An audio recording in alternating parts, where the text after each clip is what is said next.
chat. What's going on? Welcome, everybody.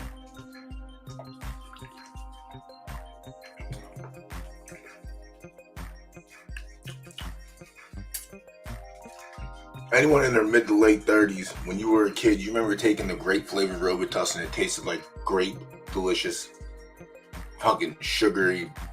Didn't matter. You weren't gonna fight it off like if you had to take normal Robitussin. That shit sucked. Or that bubblegum Banaka bullshit. The grape Robitussin. That flavor has literally been recreated in the form of an energy drink. And I'm not going to name the name because I've been trying to get a sponsor for 2 years now. And they still won't fucking give me one. And now they're going out of business. So hooray for me. But holy shit. Tastes like.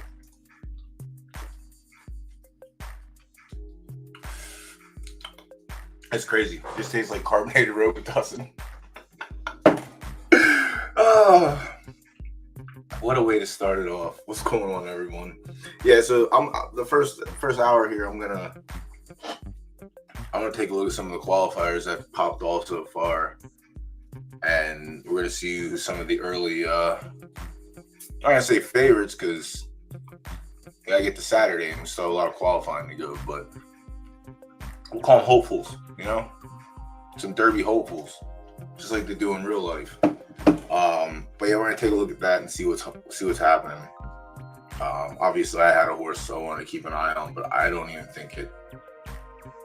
I don't know if it ran a qualifier yet, or if they're just waiting to see if they have to just grind qualifiers. Maybe they're gonna wait and let everyone get their points early, and then the second half of the week they're just gonna try and scoop up. But the first horse I'm gonna look at is the one I'm talking about right now, and it's out of SoCal Stables, Thug Passion. I do not believe it ran a qualifier race yet, but I'm going to search it up and we'll find out.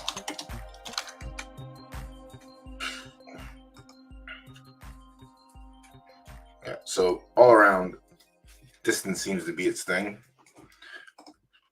Out of Pelham Fields and Snowball. Snowball is great. I think we took a little deep dive a couple weeks ago about her, but like, Thug Passion is great. Jimmy Squarefoot's, he's hitting the board. I don't know what that one was bred out of. Let me see. General Dookie, as I like to say. But I think the Pelham Fields full works first. The first Pelham Fields baby, I think, is the one to go off of, and I think they ran it back again after this. Might not have been directly. I think they might have skipped it, so probably another another 2 months before it hits the track. But at this rate, it looks like Snowball is going to be producing some Derby runners. That's just my thoughts on that. But yeah, Thug Passion is one that I looked at.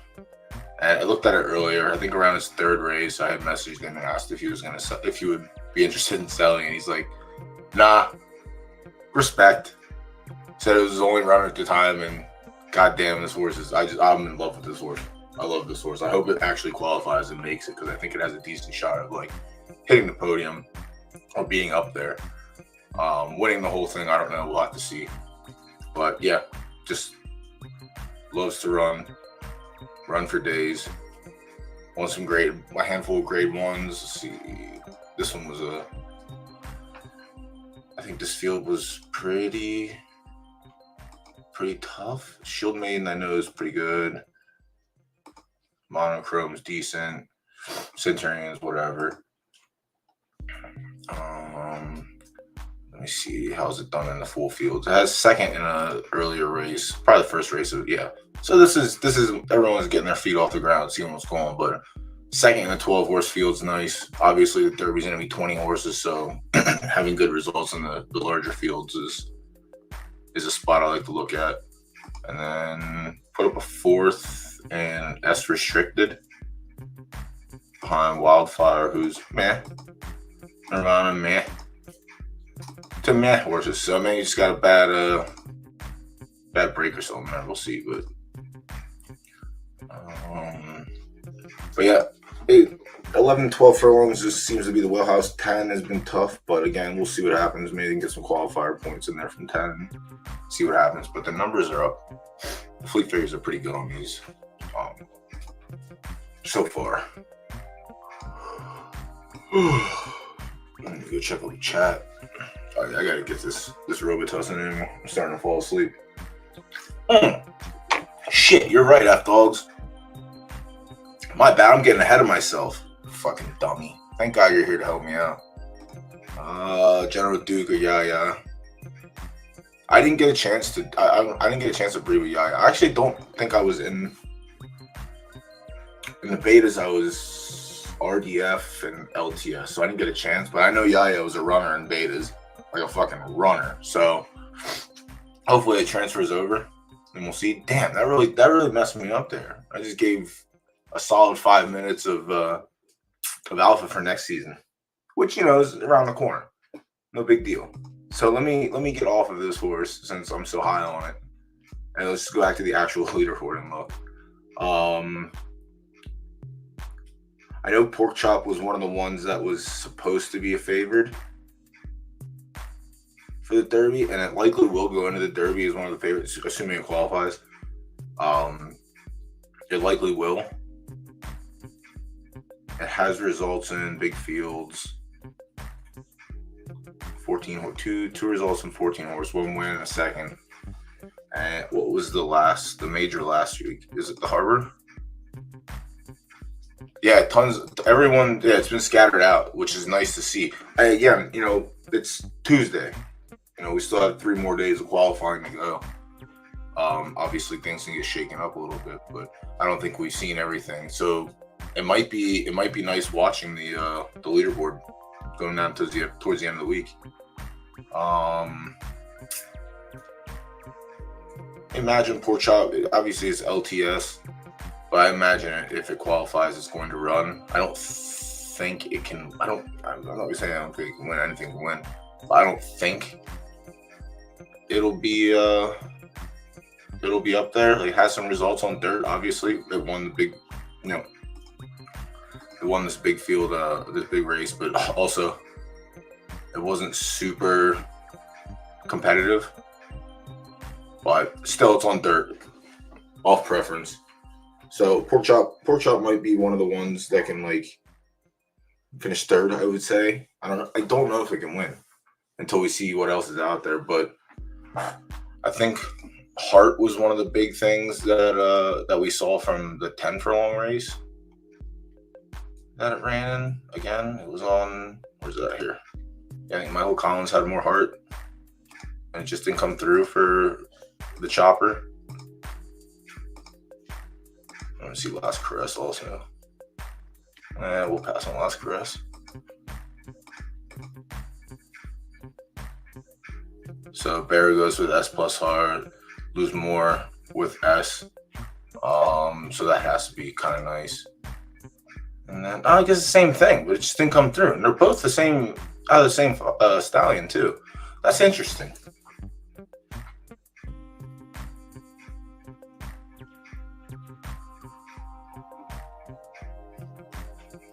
I don't know what it was.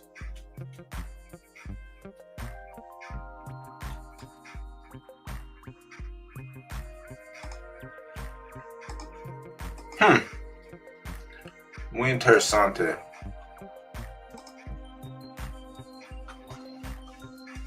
Yeah, I'm stumped. I could have swore that Pork Chop had a worse heart in the breeding, but I guess not. Maybe it just didn't activate. Maybe that's what we see this weekend. But Michael Collins, I think Michael Collins is going to qualify. Let me try. I think it's already in the leaderboard. Or maybe they skipped completely. Nothing. I guess you're not going to see as many LTS horses try and qualify unless they're the top LTS and can run on dirt. But I imagine some of them you have to try. No, I guess not. Interesting. All right. So, shit. I really don't like that I can't do that. So let me right-click open it. Some bullshit.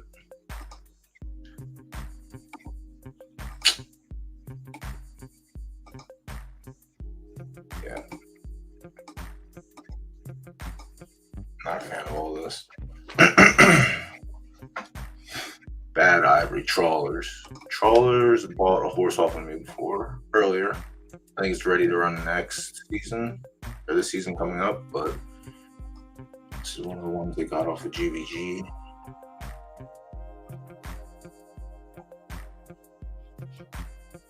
It was a claim. Listed for 100.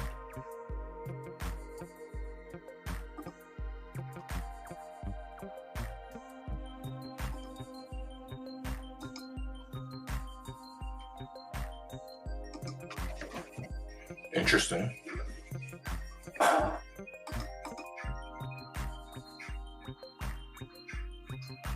We might have our first fucking zero to actual hero in the form of a Derby winner. Yeah, got claimed for 70. I don't understand that. Who had it? Oh, I saw who had it. 68, win stakes, third, second. I don't know why you run this horse for 75, unless it's not. I mean, whatever, it's gone. It's gone now. But shout out to Trawlers for dropping the slip and winning the shake. Yeah. Tried him in a grade. Let's see what grade was. Grade 2. Ran third. Not many. All right, Jimmy Squarefoot. Yeah, there's only 2 S's in this race. So a lighter field, but still. And Morning Diamond, fucking broken. This is also probably one of the hopefuls. I don't know. I guess can they? It's a filly. So they can run Saturday. They have to retire immediately after the race. No, I guess not. Yeah. No. Wonder if he keeps running until 4. I forgot if he said he was going to do anything like that.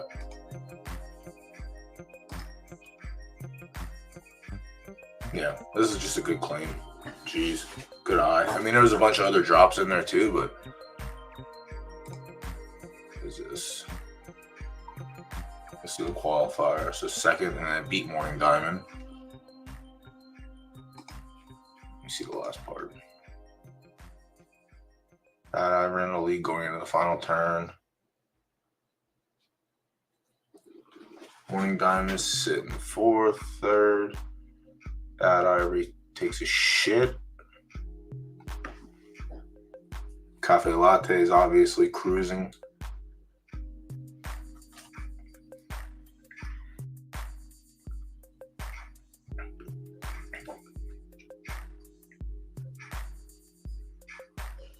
She came running back on the inside.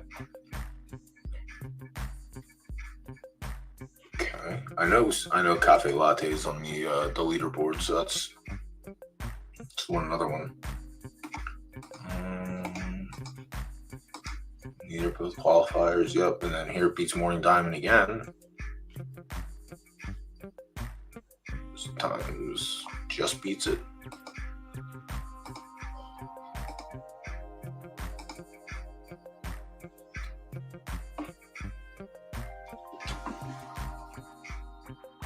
So that's 2 races in a row. He just outgains and outlasts Morning Diamond and then comes back and scoops Morning Diamond. And then Pork Chop finished 3rd here. Morning Diamond looked to skip this one. So yeah, all right. Morning Diamond looking like a qualifier also. Will also probably be one of the betting favorites. But Bad Ivory, Jesus Christ, that's minus. 2 S minuses and it held back. That's pretty juicy. All right, Queen of One Eye, let's check you out. One Eye Blind. This is a homebred. That's nice. Let me see. Spinning Queen. See what her 2-year-old has done. Royal Sight. Alright, so Spitting Image. Damn, I got a filly. This one didn't. Maybe. Does anyone else have just like dog shit 2-year-olds?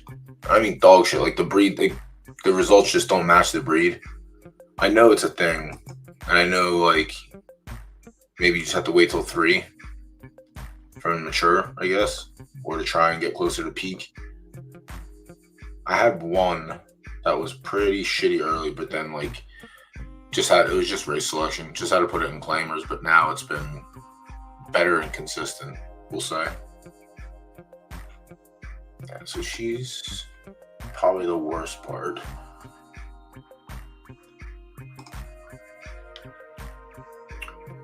Ten is the wheelhouse. Damn, she's nice. No 1 of 1s either. Wow.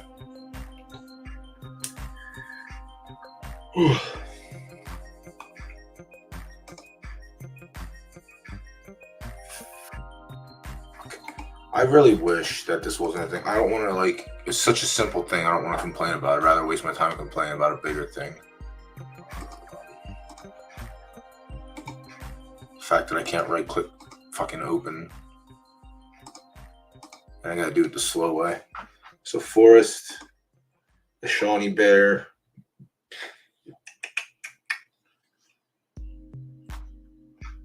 Fog, let me see your second foal.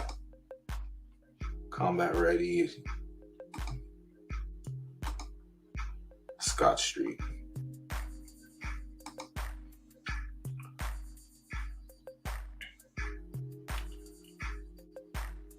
Not looking too hot.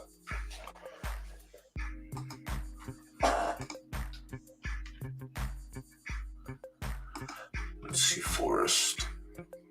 Yep. I wonder how many S minuses qualify towards the top. What's up, Foley? This first derby is gonna be real nice. Real nice.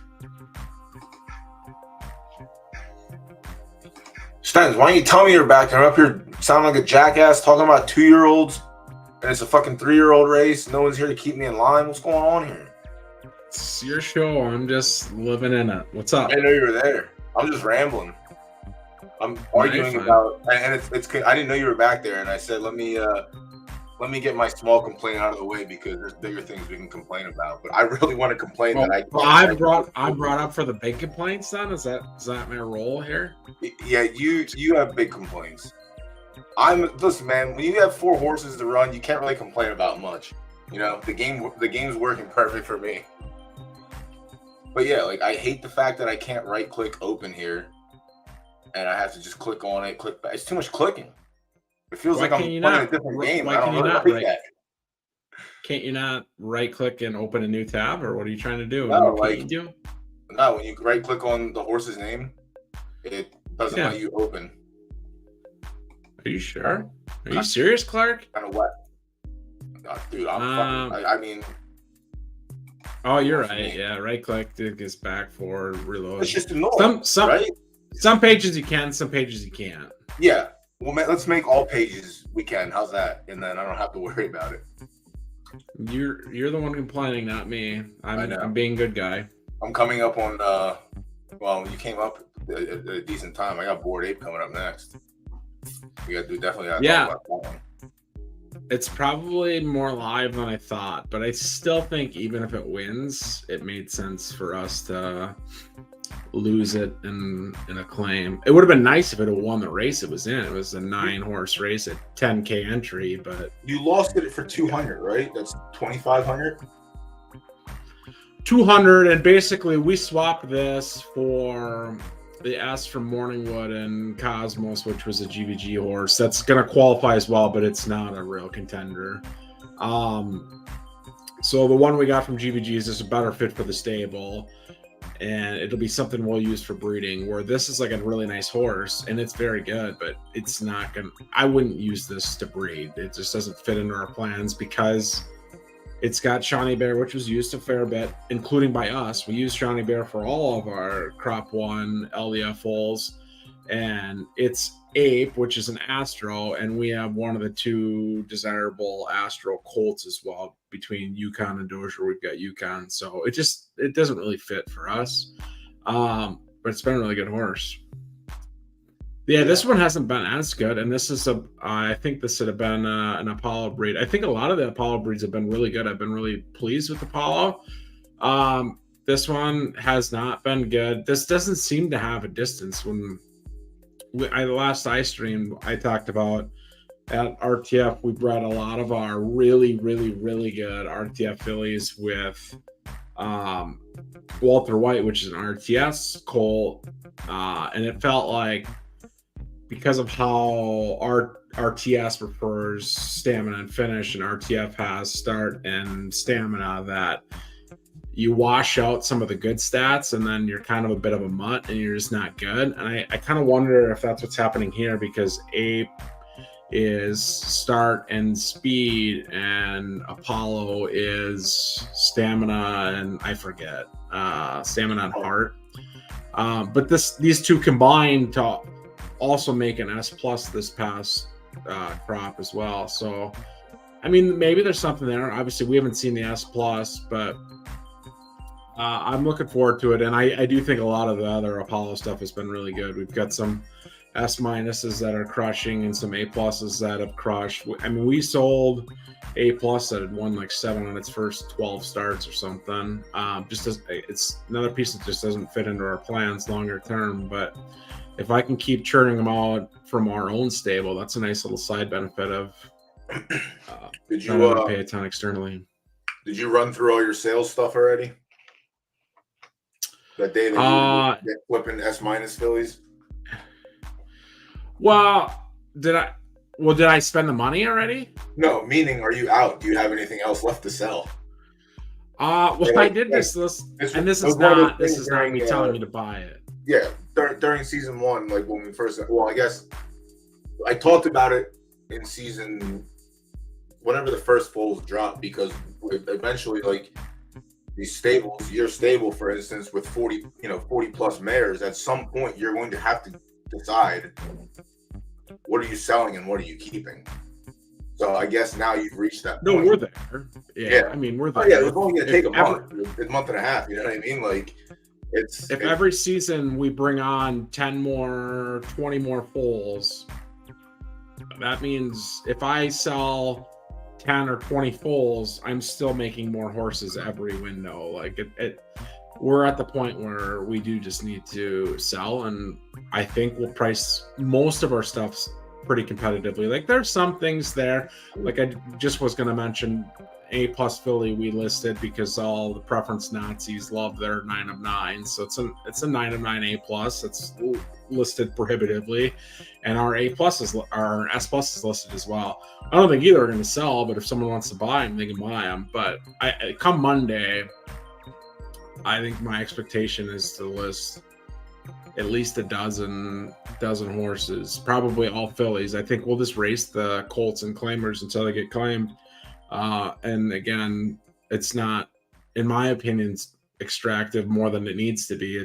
We've got more horses coming online every single month, and one person racing them. So we gotta do something about that, huh? I mean, yeah. There's some capable co-owners, but I think they're preoccupied. Part of it is there's just not enough races either. Like, I don't want to complain about think that the schedule. I mean, we can talk about it, and obviously it's all hearsay, but like, I know that's been one of the schedule's been a topic since Crop 1 hit, and even before that. But like, I mean, didn't they? There's some things about this. Go ahead. Sorry. No, you go ahead. You got your stuff already. I'm trying to think and talk at the same time, so you're ready to go.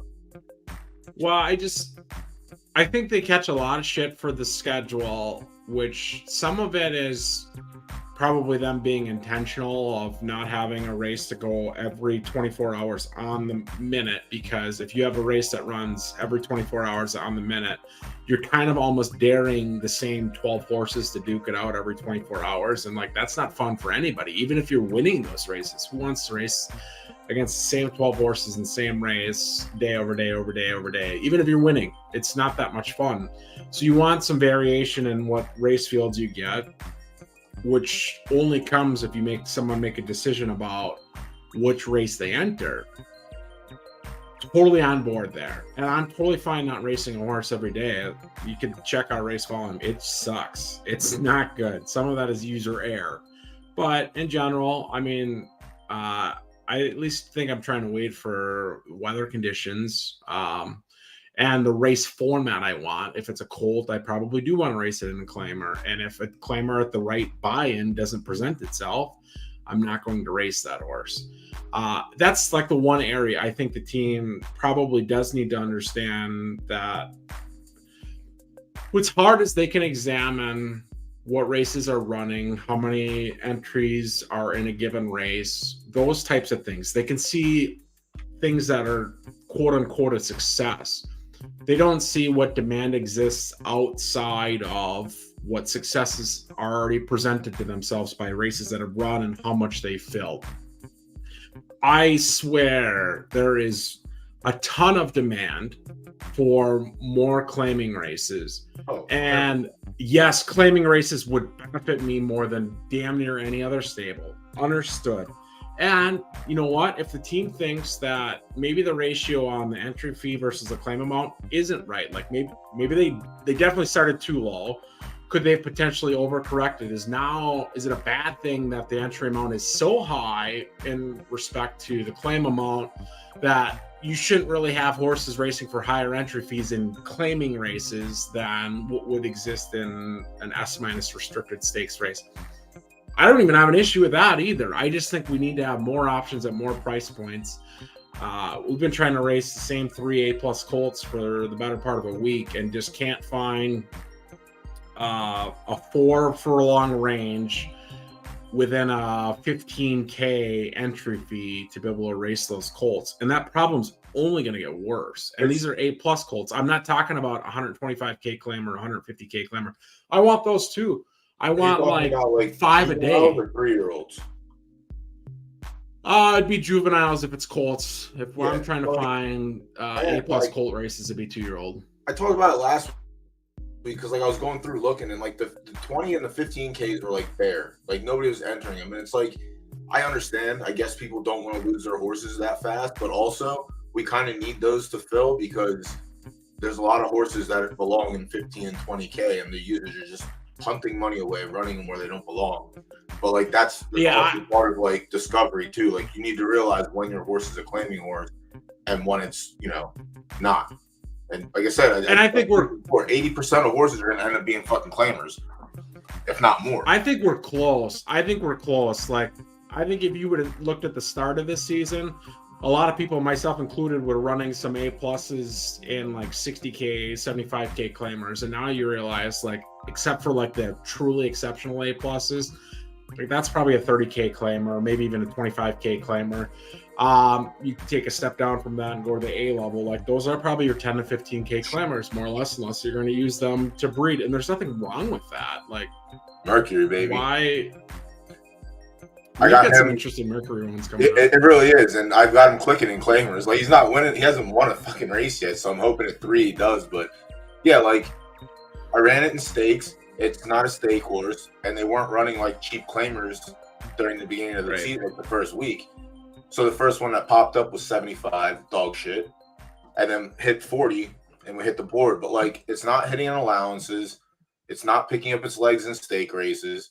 It literally belongs in claiming races, but running up the ladder, like it's podiumed up the ladder against some S-minuses, and off preference on some of that stuff too. Yeah, the 60K claimer. That's the nice thing about this one. Like, I don't really have a crazy preference. Fair. Yeah, I mean, I have to blame the breeder for that one. I don't know. Absolute horsepower. Well, Yeah, I mean that was probably a mistake. We had eventually paid the Grape Syndicate guys for Trotsky for a lot of times with Anna. If someone wants to buy Anna, we'd certainly be willing. There's not that many Gen Zero pieces we would move. Talked about that a little bit today privately, but if it's below A plus on the Philly side, I'm willing to move any of our Gen Zero Phillies. So A and A minus is all we've got there. And then there's some really good ones there. But there was a decent amount of tickets that sold today too. I know Lacey dumped too. I think. Tickets or Gen Zero horses? Gen Zeros, my bad. Gen Zeros. Oh yeah. I don't mean. God, I hope there's not tickets trading hands. Like, she's one that's been actively like, you know, you got the fucking 6 different things on the shelf and you can't figure out which way they're going. And it's funny to watch people build their stables out like that too, because we had to see it with GBG when he came in. But obviously, you know, his strategy was much different than, you know, that of Lacey's. But Lacey has now made the moves. Like, she has her 3 in-house stallions, and now she's cycling through her like Gen Zero mares to bring in other stock. So I think that's one of the other like parts of the game that I really enjoy too, is watching people build their stables out. Whether it's, you know, someone like my good pal Zook or, you know, Lacey, for instance, you know. You can see some of these how-tos and how not tos. If you want to see how not to, follow 3 Rivers Racing on Photo Finish and on Twitter. You get free lessons on what not to do in the game. So pay attention to that, and then, you know, just always watch the big dogs and see what they're doing too. It's always nice. But what we've seen is like there's been several viable strategies, which is really nice, because I came from the other game, which the only strategies were to like be the best at a distance preference within a subgrade, more or less. If we're making the PFL analogy to that. Like here, we're seeing preferences command, in my opinion, a bit of a ridiculous premium, but that also gives the people with A minuses and A's the opportunity to make a 8+ preference horse that will command a premium on the market, as opposed to where, like I said, I think in the other game, people would have probably just been truly racing to the top in a global grade standpoint, or even maybe a distance preference standpoint to the extent that they would know. But here, people are getting paid in the marketplace kind of across the board for the most part. Yeah. I know you gave me a little small talk about this, but this is one thing I go over on Tuesdays is the weekly recap of our stable. But we added this piece last week. Well, I added this piece.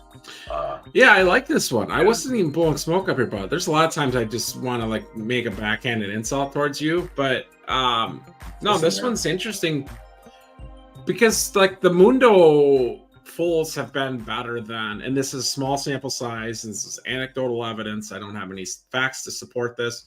All I know is I bred with Walter White with our 7 best RTF fillies. And again, I took RTF with RTS. There was going to be some slippage and distance preference maneuvering there that wasn't going to work in theory. But you would have thought of like the 7, you'd have 1 or 2 that were like really good. We just really haven't. And like the Mundo ones have been very good. And I think most of those would be RTS within RTS. But I know a lot of people crossed RTF with Mundo instead of doing it with Walter White. And I think they've had success. Now, I don't know that I love sacrificing preferences, but I think it's a unique piece that you bought cheap. And part of the bought cheap part of it is Mundo's priced at what, like $30K to breed 24. With even today. Yeah. Okay. I don't know what he is today, but like that was one of the things I looked at, and I messaged. So you bought a horse for like 3x the stud fee. Yeah, exactly. Like kind of no brainer. But that's one thing I look for too. Like even with foals on the marketplace, because I mean I don't know. Like it'll probably happen next week. Like people will sell S- colts for like 25 to 35,000.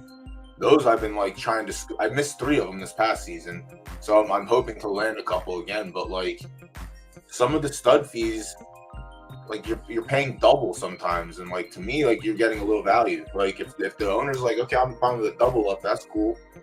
I'm fine paying for the double up. You know what I mean? But yeah, like when we saw what where'd it go? Sold Duchess. I think it's 24 for Mundo. I'm trying to fucking find this stuff. Sounds right. It had been higher, but I think he pulled it back a little bit. What am I doing? Let me just go to Mundo and look, you dumb idiot. All right, yeah, 28. So, yeah, and I paid 90, 98. So 70 realistically. I mean, we did the same thing with the LDF Colt from GVG that had run with Morningwood that we started this conversation with, where I basically traded Bored Ape for the S Colt from GVG that had bred with Morningwood. Morningwood was priced at the time, I think Morningwood was probably priced at $90K, and I got a Colt from the 40th rarest fine filly for $240K total, and it's already a 3-year-old, so I can retire it after the season and breed with it internally. Like, kind of a no-brainer. Even if it's not a good racer, it's two pieces we didn't have. It was Morningwood, which we don't have, and it was Ziggy in a meaningful way. We have an S- Ziggy that's 7 total preference Colt, but not really anything in our plans. Yeah, they have the full sibling to the filly that I bought, and she got a half-star preference in soft, but which is kind of irrelevant. It was a subgrade higher, right? You got an S- and an S, but in reality, they're probably not even that different they're probably not that different in quality. Like if they're the same horse, I just really struggle to think that there's that big a difference. And then we can go back to the Bored Ape analogy there as well. If you take, and now Ape went with a different breed at the time. It was with Eddie's Shawnee Bear, but an S and an S- make an S-. The biggest reason that horse is really good is because it's stayed an S- and it can race an S- restricted races, but it's actually competing very well at 10 furlongs, even with the S's, even with the S pluses. So if an S- can compete with S's and S pluses, which we're seeing, and this is the same A plus and the same S that made an S-, and the same A plus and the same S that made an S, I just really struggle to think that S- and that S are like drastically different in quality. Now, maybe one of them hit a wick to the downside in the breeding, or one hit a wick to the upside in breeding, and that makes that distance preference all the more important. But I mean, I'm willing to save some money and bet that they're not that different. Yeah, I think she went to Mundo 3 times and then switched up this past time. Yeah. So the 2-year-old, they ran an extra season, I think, rather than pull off, but this one turned into a sprinter, which is kind of nice. But what am I going here? What am I trying to do? I mean, a sprinter at RTS is very nice. That's something that really just doesn't exist. Yeah, so so they skipped the first season. I guess they left her on the track, but the first Mundo came out with another star prep. Yeah. So yeah, she's like the worst one of the 3, but like that's fine. It was mainly like she's going to be forced retired at the end of 2, most likely, and start breeding. But yeah, I didn't mind the first foal, who was a full sibling, and like I talked to the JJ about it, and he's like, put it this way: if you don't buy it right now, I'm gonna buy it, or I can buy it and hold it for you. And I was like, no, we got money, all right, we got money, so I don't need you holding things for me, friend. Also, you might forget that you're holding it for me in the future. But so he doesn't need more horses either. No, he doesn't. That's why I said, like, if he's willing to buy this horse, which he doesn't need, then I'm just gonna buy it real quick. Because I messaged the people that were in RTF first, which was just the JJ. But if he would have gave me like a sideways answer of like, or like he was on the edge about it, then I was gonna go to the group chat and see what happened. But yeah, I mean, I'm not upset with it. I like, it sucks we gotta wait 2 seasons, well, 1 season and a week. But yeah, like I said, the 28K for the breed, and then it was 94. So yeah, we paid 70 for. We paid 70. 3x basically. Yeah. Yeah. We did okay. Yeah. Yeah, we did okay. I've been curious about. Yeah, what I've been curious about, and I haven't done any of the homework on, is when you get like a 0-star firm like that, or you get a 0-star soft. We've got a couple 0-star softs. Do those horses, like if you ran them 10 times at 10 furlongs on soft and 10 times at 10 furlongs on good, if they're 0-star firm, do you run better fleet figures because you got good? Do you run worse fleet figures if it went soft? Like, I would think it would be negligible, but I don't know. And those are the types of things that I'm trying to understand about the game mechanics. This filly, I mean, this might be an example, but it might not be a good example. She's 1-star firm. She won the soft with 74 and then ran back same preferences and ran a 56, but also ran like shit. So I don't know. Which that's what makes it hard, because that's got to be a temper type situation to be 20 fleet figure difference in that point. Temper probably really bad on her, I would assume. And that's where I ended my last stream on it, is like, I love all the people trying to build tools to try to analyze all this information and make statistics about stuff, but some of it you have to like actually just use a comb and go through it all, because no matter what, you are going to have a small sample size, even when you're trying to kind of stratify for a specific set of circumstances. There's just no way you can make a meaningful sample. So yeah, if it's in the top 2% of speed, I know, shout out to Nameless, who's Equine Harmony, I think. He'd sent me a report on one of our horses talking about what percentile it wasn't in speed. I know the Gap Data guys have speed figures more or less. Like, yeah, I think it's useful as like a data point, but it should not be a decision maker, because it could have been peak age, it could have been a temper roll, it could have been a lot of different things. I mean, and that's how I've been treating, like, it's the field strength, but also like they haven't been 100% accurate, so it's hard to put, like, between this and the odds, like I don't ever put all my eggs in one basket with them. Like, I like to use the fleet figures as guidelines.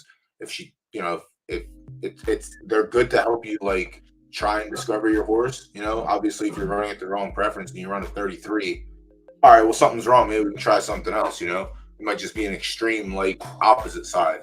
But yeah, I don't ever put all my eggs into one basket with fleet figures. I use them, but I'm not. I mean, I think fleet figures might punch you in the mouth better than the external data tool as well. Just from the standpoint of, if you're seeing at 4 furlongs, you're running 15 fleet figures worse than you run at 12 furlongs, and you get the same condition, like, that is slapping you across the face, saying like you should be running longer distance than. Like, there are some obvious examples of that, but by and large, most horses aren't going to have a pronounced sprint or pronounced marathon distance preference, unless maybe the LTSs have a pronounced marathon distance, RTS pronounced marathon, and LDF pronounced sprint. Maybe those are like the three that might be just predisposed to it, but in large part, there's a lot of mids going on. And if you run a 70 at 5 furlongs, a 70 at 8 furlongs, and a 70 at 11 furlongs, the horse probably does best in the middle, but that does not mean it has a distance preference of a mid. And oh, by the way, you just had a 3-race sample. That's not a sample size. Yeah, indubitably. But yeah, it's I mean, I don't know. For me, it wasn't like a big deal to figure them out, because Grimwald's a true sprinter and Zeus is a true sprinter. So if I got anything other than a sprinter out of this horse, I would be extremely shocked. But I have seen 2 sprinters breed and then they ended up with a distance horse, or they bred for a distance horse and they end up with like a low mid, like 6, 7, 8 furlong instead of the 11, 12 that they wanted. But that's nice though. I like that. A little bit of variance in there, but it is what it is. I'm gonna say, do you have anything besides Cosmic Wood for qualifying? We will. I don't know if it's gonna qualify, but in my stream, I went through the difference between Bored Ape and Ultraviolet, which hasn't even run in a qualifier yet. But I think it would probably qualify. I just should have ran it in qualifiers earlier.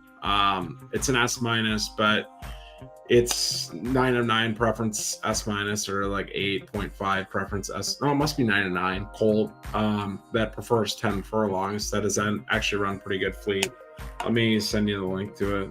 I don't think it's not even gonna be as good as Board 8, but I wouldn't risk it in that claimer because I think it's marketable from a breeding standpoint, and actually something we would maybe use for A's and A minuses in house.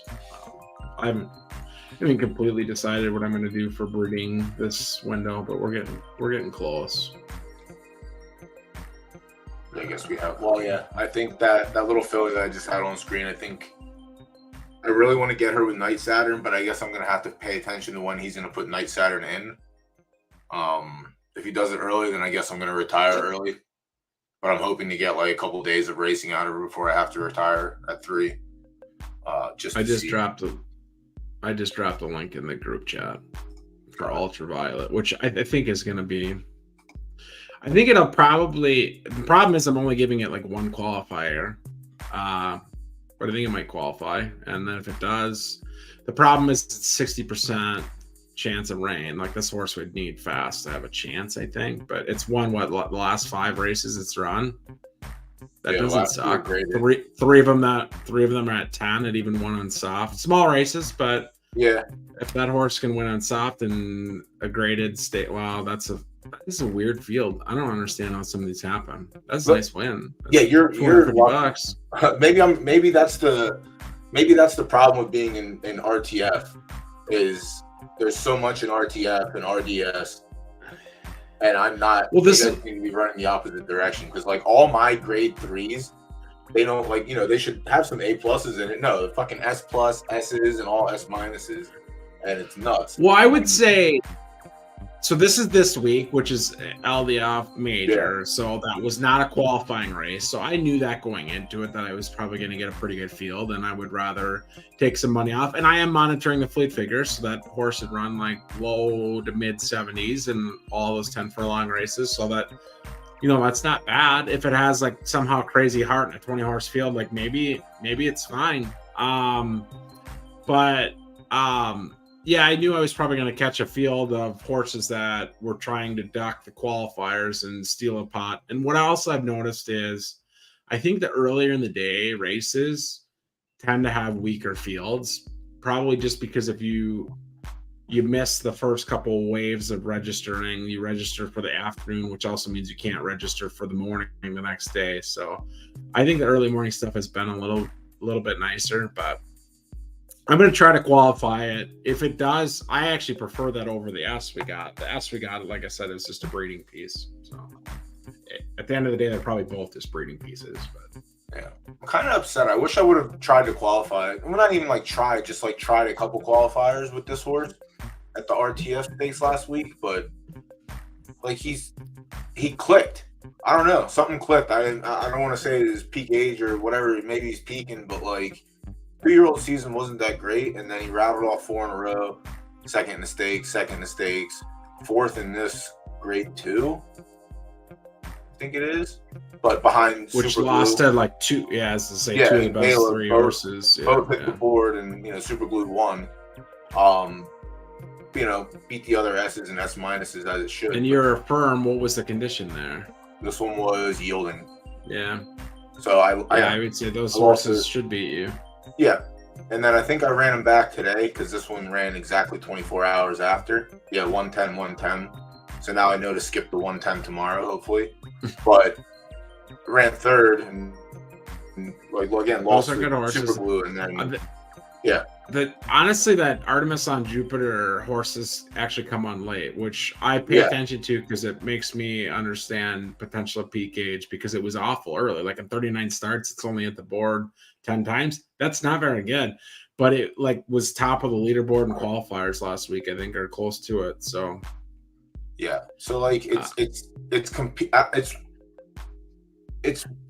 and when I look it up on Gap, that doesn't suck. When I look it up on Gap data, and again, I don't really use any. The only tool I really use is the MJ tool, and that's just for helping handicap the races, just because it works out how I want it to.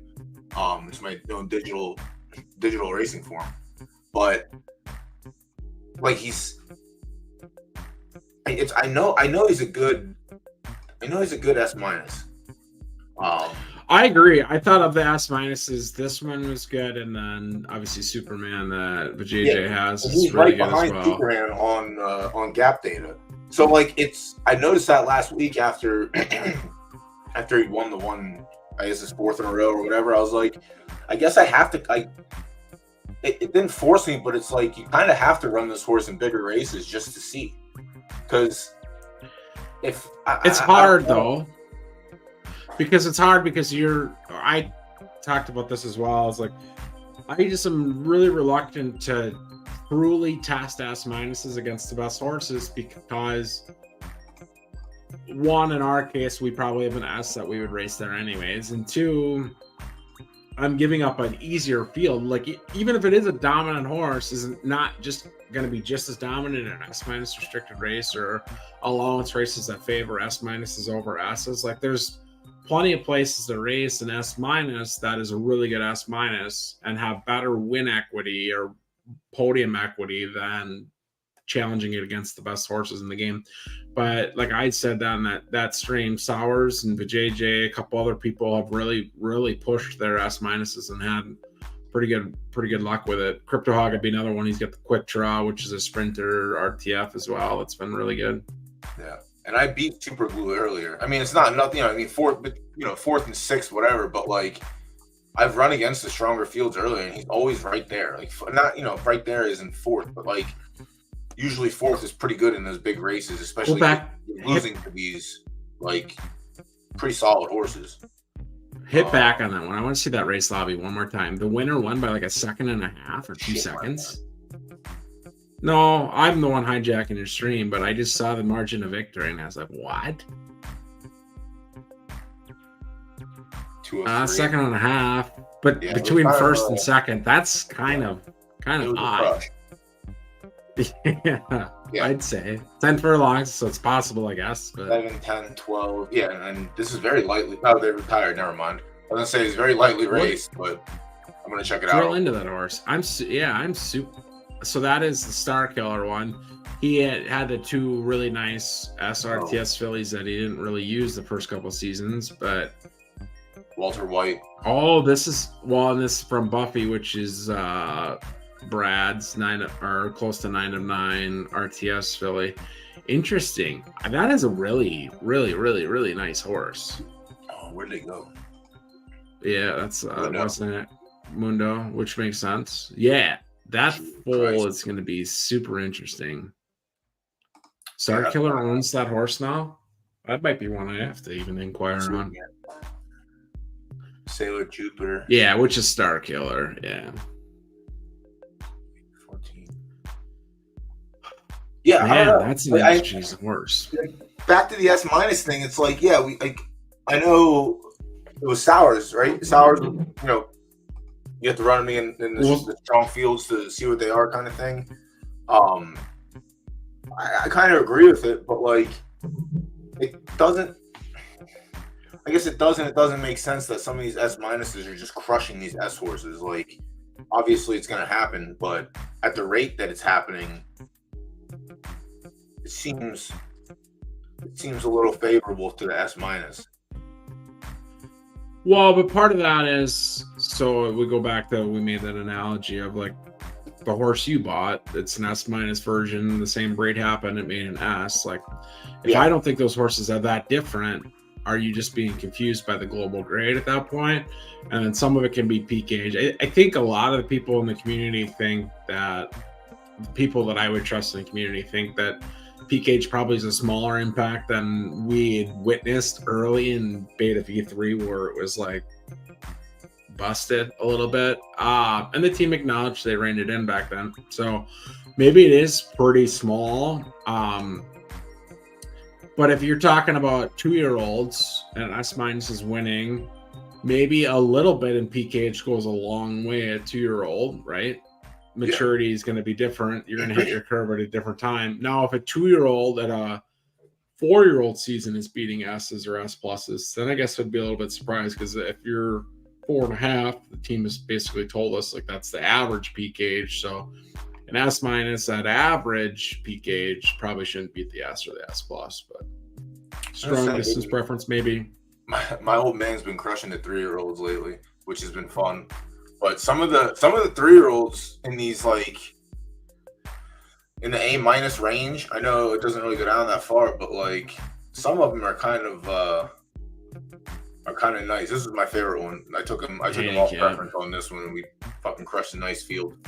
But yeah, I see a lot of the 3-year-olds. Like this horse will get, the 7-year-old will get demolished by a couple 3-year-olds, and mostly they've been balloon arch foals.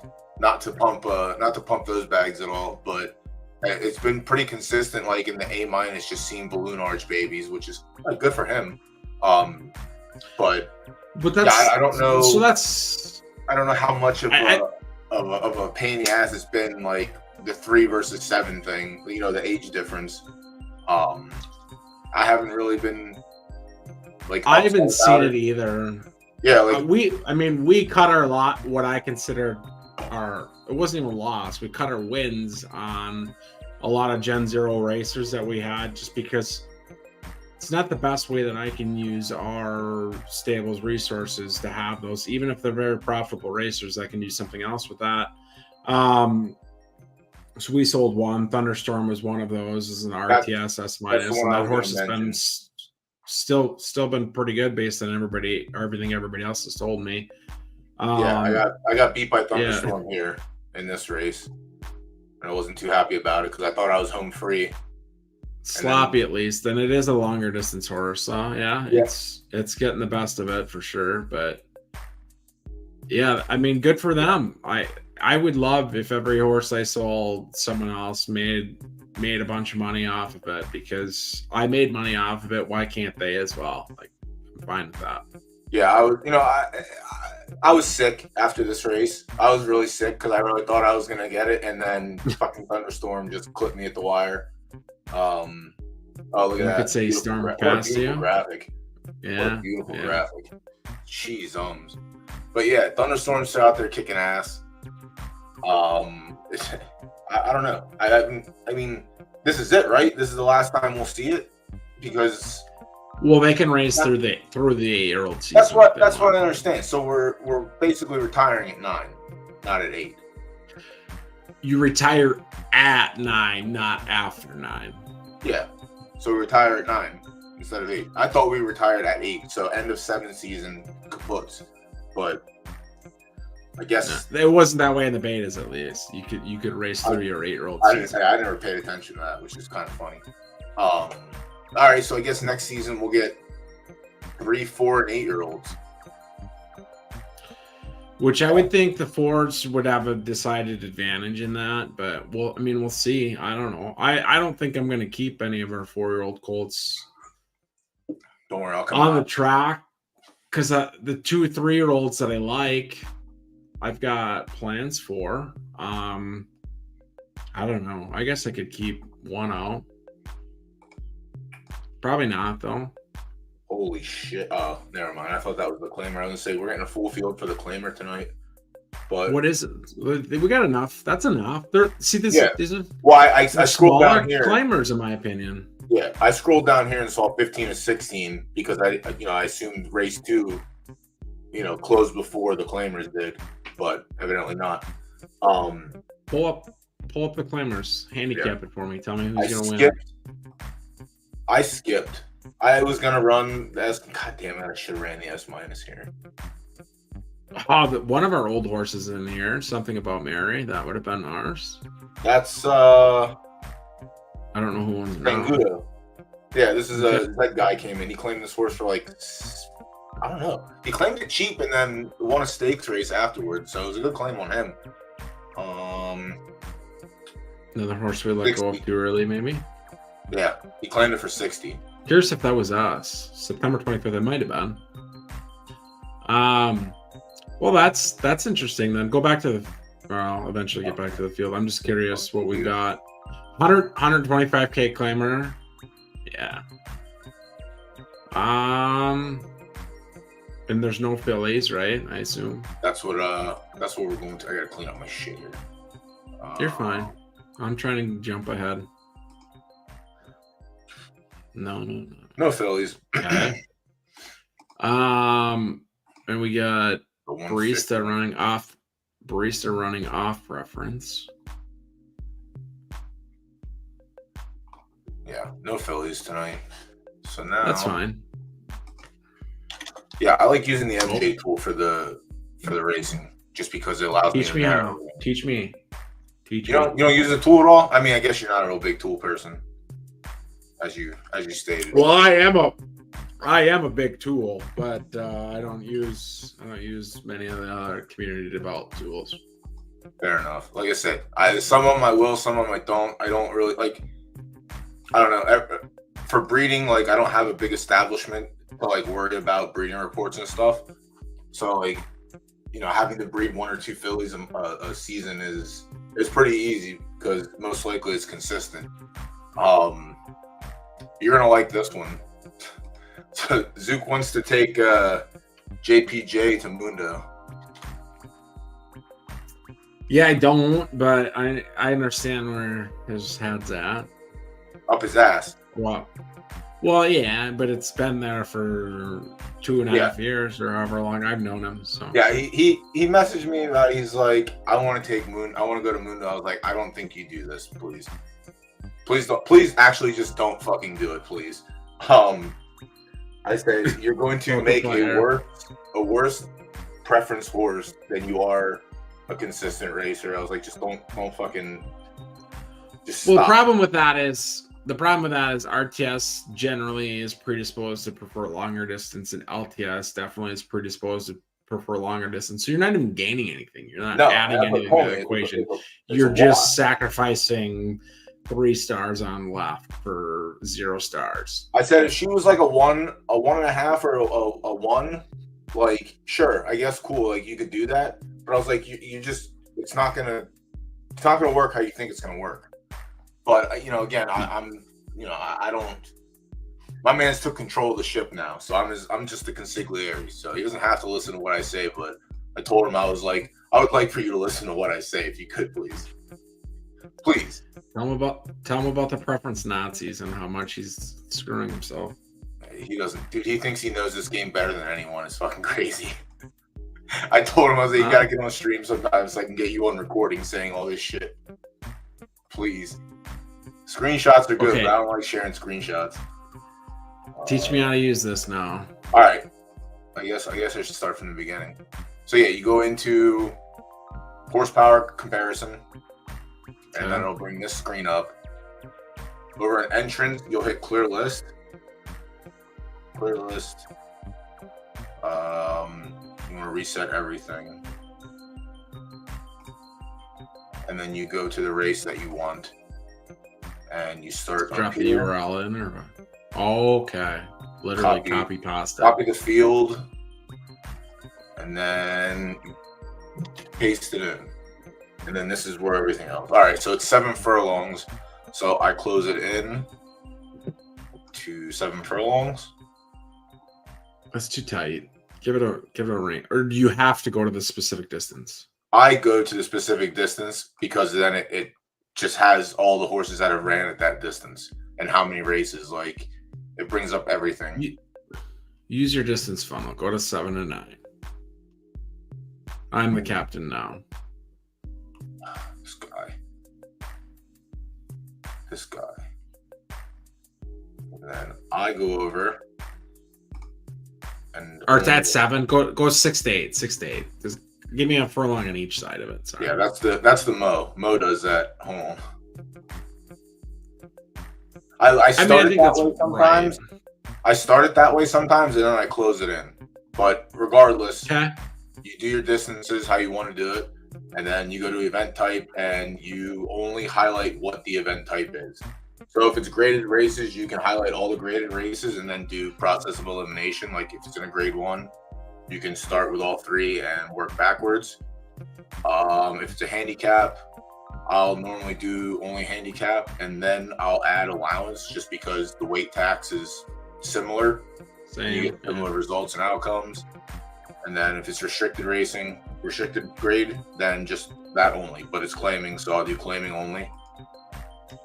There we go. Can I ask, would you not want to include, so if you're going to make the same analogy you just made about allowances and handicaps being similar, could you not argue that graded stakes are similar to restricted stakes and graded stakes because there's no weight? So you basically effectively have weight versus no weight as two buckets. You could, but I mean, I do. The only reason I would eliminate and go, like, if we're looking at a grade 1, we can highlight the restricted grade 3, grade 2, and grade 1. But I'm going to end up ultimately honing in on grade 1 just because, in theory, those races should be tougher than a restricted stakes or than a grade 3. Like grade 1, grade 2, probably similar in strength, but obviously we saw an S stakes with A's and A minuses in it, like that could affect the outcome of it. But yeah, you could, because what you're picking here is just to give you your race population of all the horses that run, or what is this? What is the filter accomplish? It breaks it down to all the horses that have run in that specific race. So it's on claiming. These are the horses in that race that have run in claiming. So if we unhighlight and click on allowance, these are the number of races that it has ran between 6 and 8 furlongs in allowance races.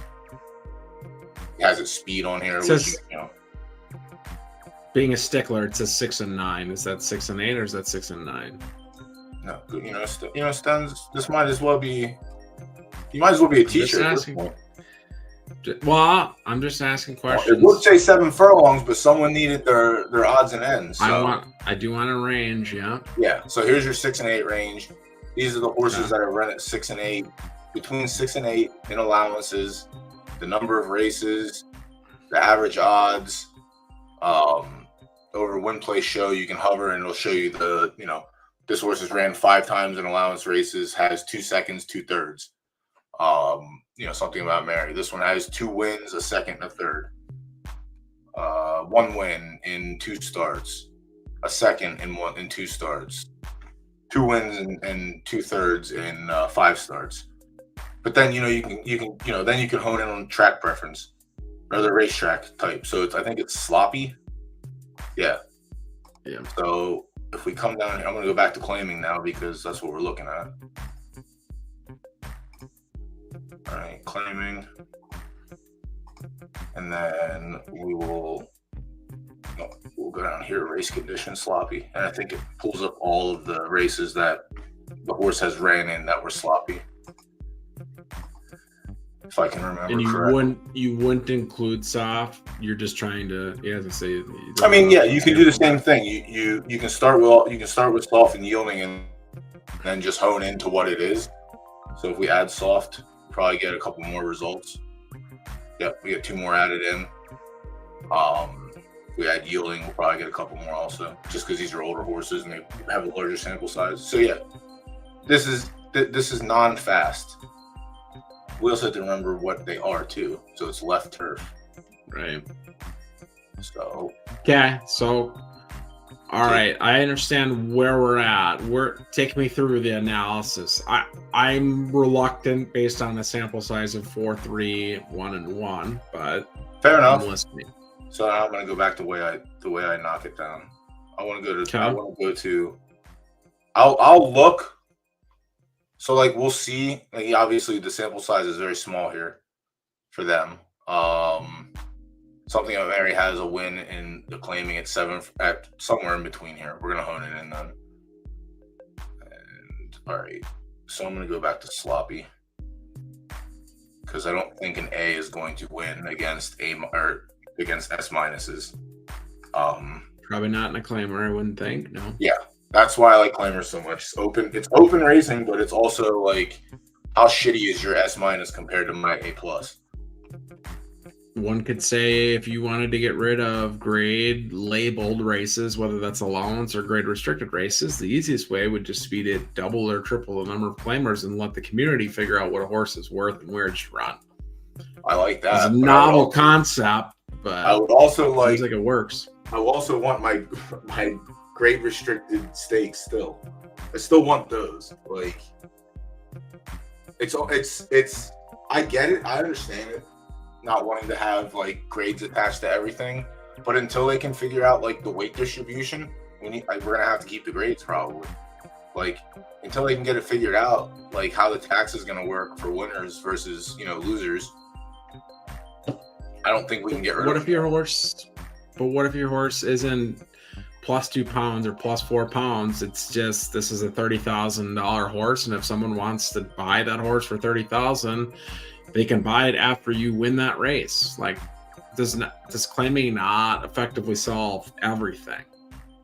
Other than that, it benefits the large stables, and the entry fees could potentially be too high. These are things that I would acknowledge and potentially agree with. But from like a how do you make horses race where they should standpoint, claiming solves all of it. Yes. And right, I'll be back. I'm not leaving. You got it. Yeah, so I doubt an A is gonna win the first race. I'm glad we got so much time in between. Jesus Christ, so far. We'll look at the big handicaps after this. But yeah, let me fucking get my shit back together here.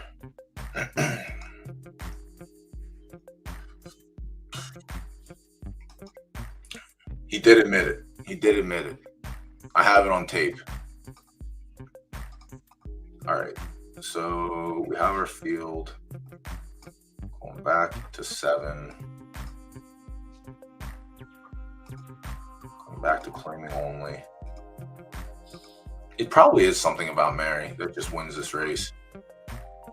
It's LTS, so like the RTFA is out. The RTS, barista. What would you say it is about Mary that's going to allow the horse to win the race, though? That's the question.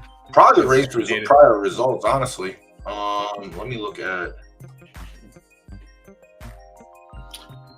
Brett Favre was in that movie. That was a good movie. I haven't watched it in a long time. It's a bit old, yeah. It's definitely fucking old. Now The JJ had never seen it. The JJ had never seen it for sure. I want to know what happened to him. Like, were his parents just like, nah, bro, you can't have fun. Like, you're not allowed to. You just don't get it. So something We'll about never Mary know. has nothing in there. Yeah.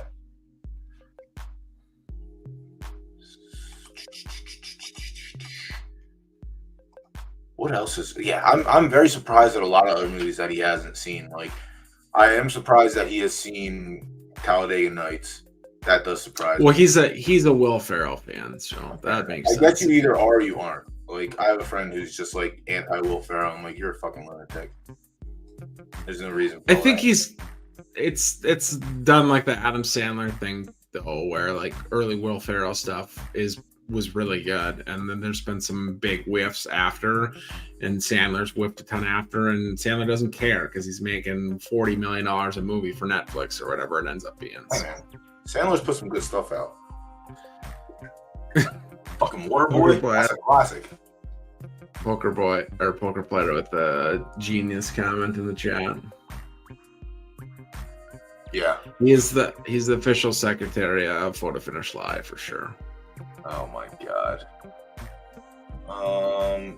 Yeah, so probably like the thing that leaves me. So this is like the one thing I like to look at, because the only other races outside of claiming that are flatline weight, like everyone carries the same, are the restricted stakes.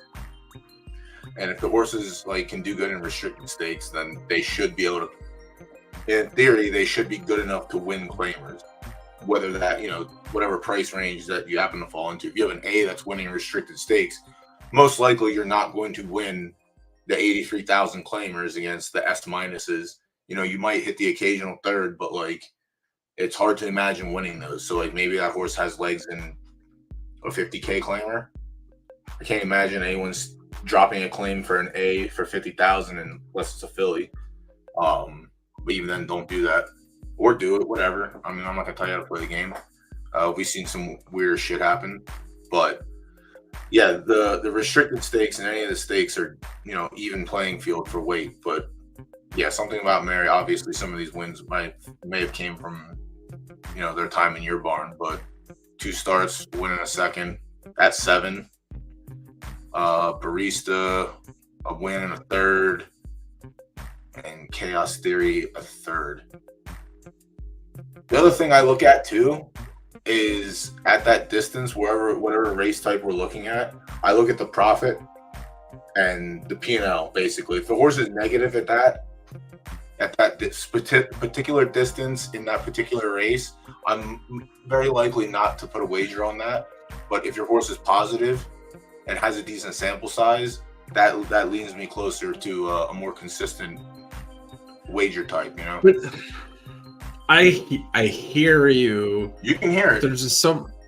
There's so many caveats to that. Then you need to have like a Soul Snake filter on here, or Soul Snake column. Like, is Soul Snake horse? Because his horses may not be profitable, but his stable is profitable because of how he's racing them. Like, individual horse results are still a bit of a miss. Like, I would rather just probably thumb through this page. And I think you end up in the same place. Like, something about Mary's probably the horse for the race.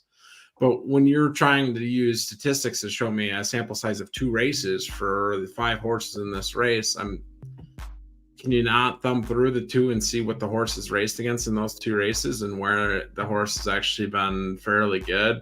Obviously, sometimes you're looking at a handicap and sometimes you're looking at a claimer. Like, I get some of those things, but yeah, Chaos Theory, clearly a longer distance horse. Like, some of that stuff just jumps off the page.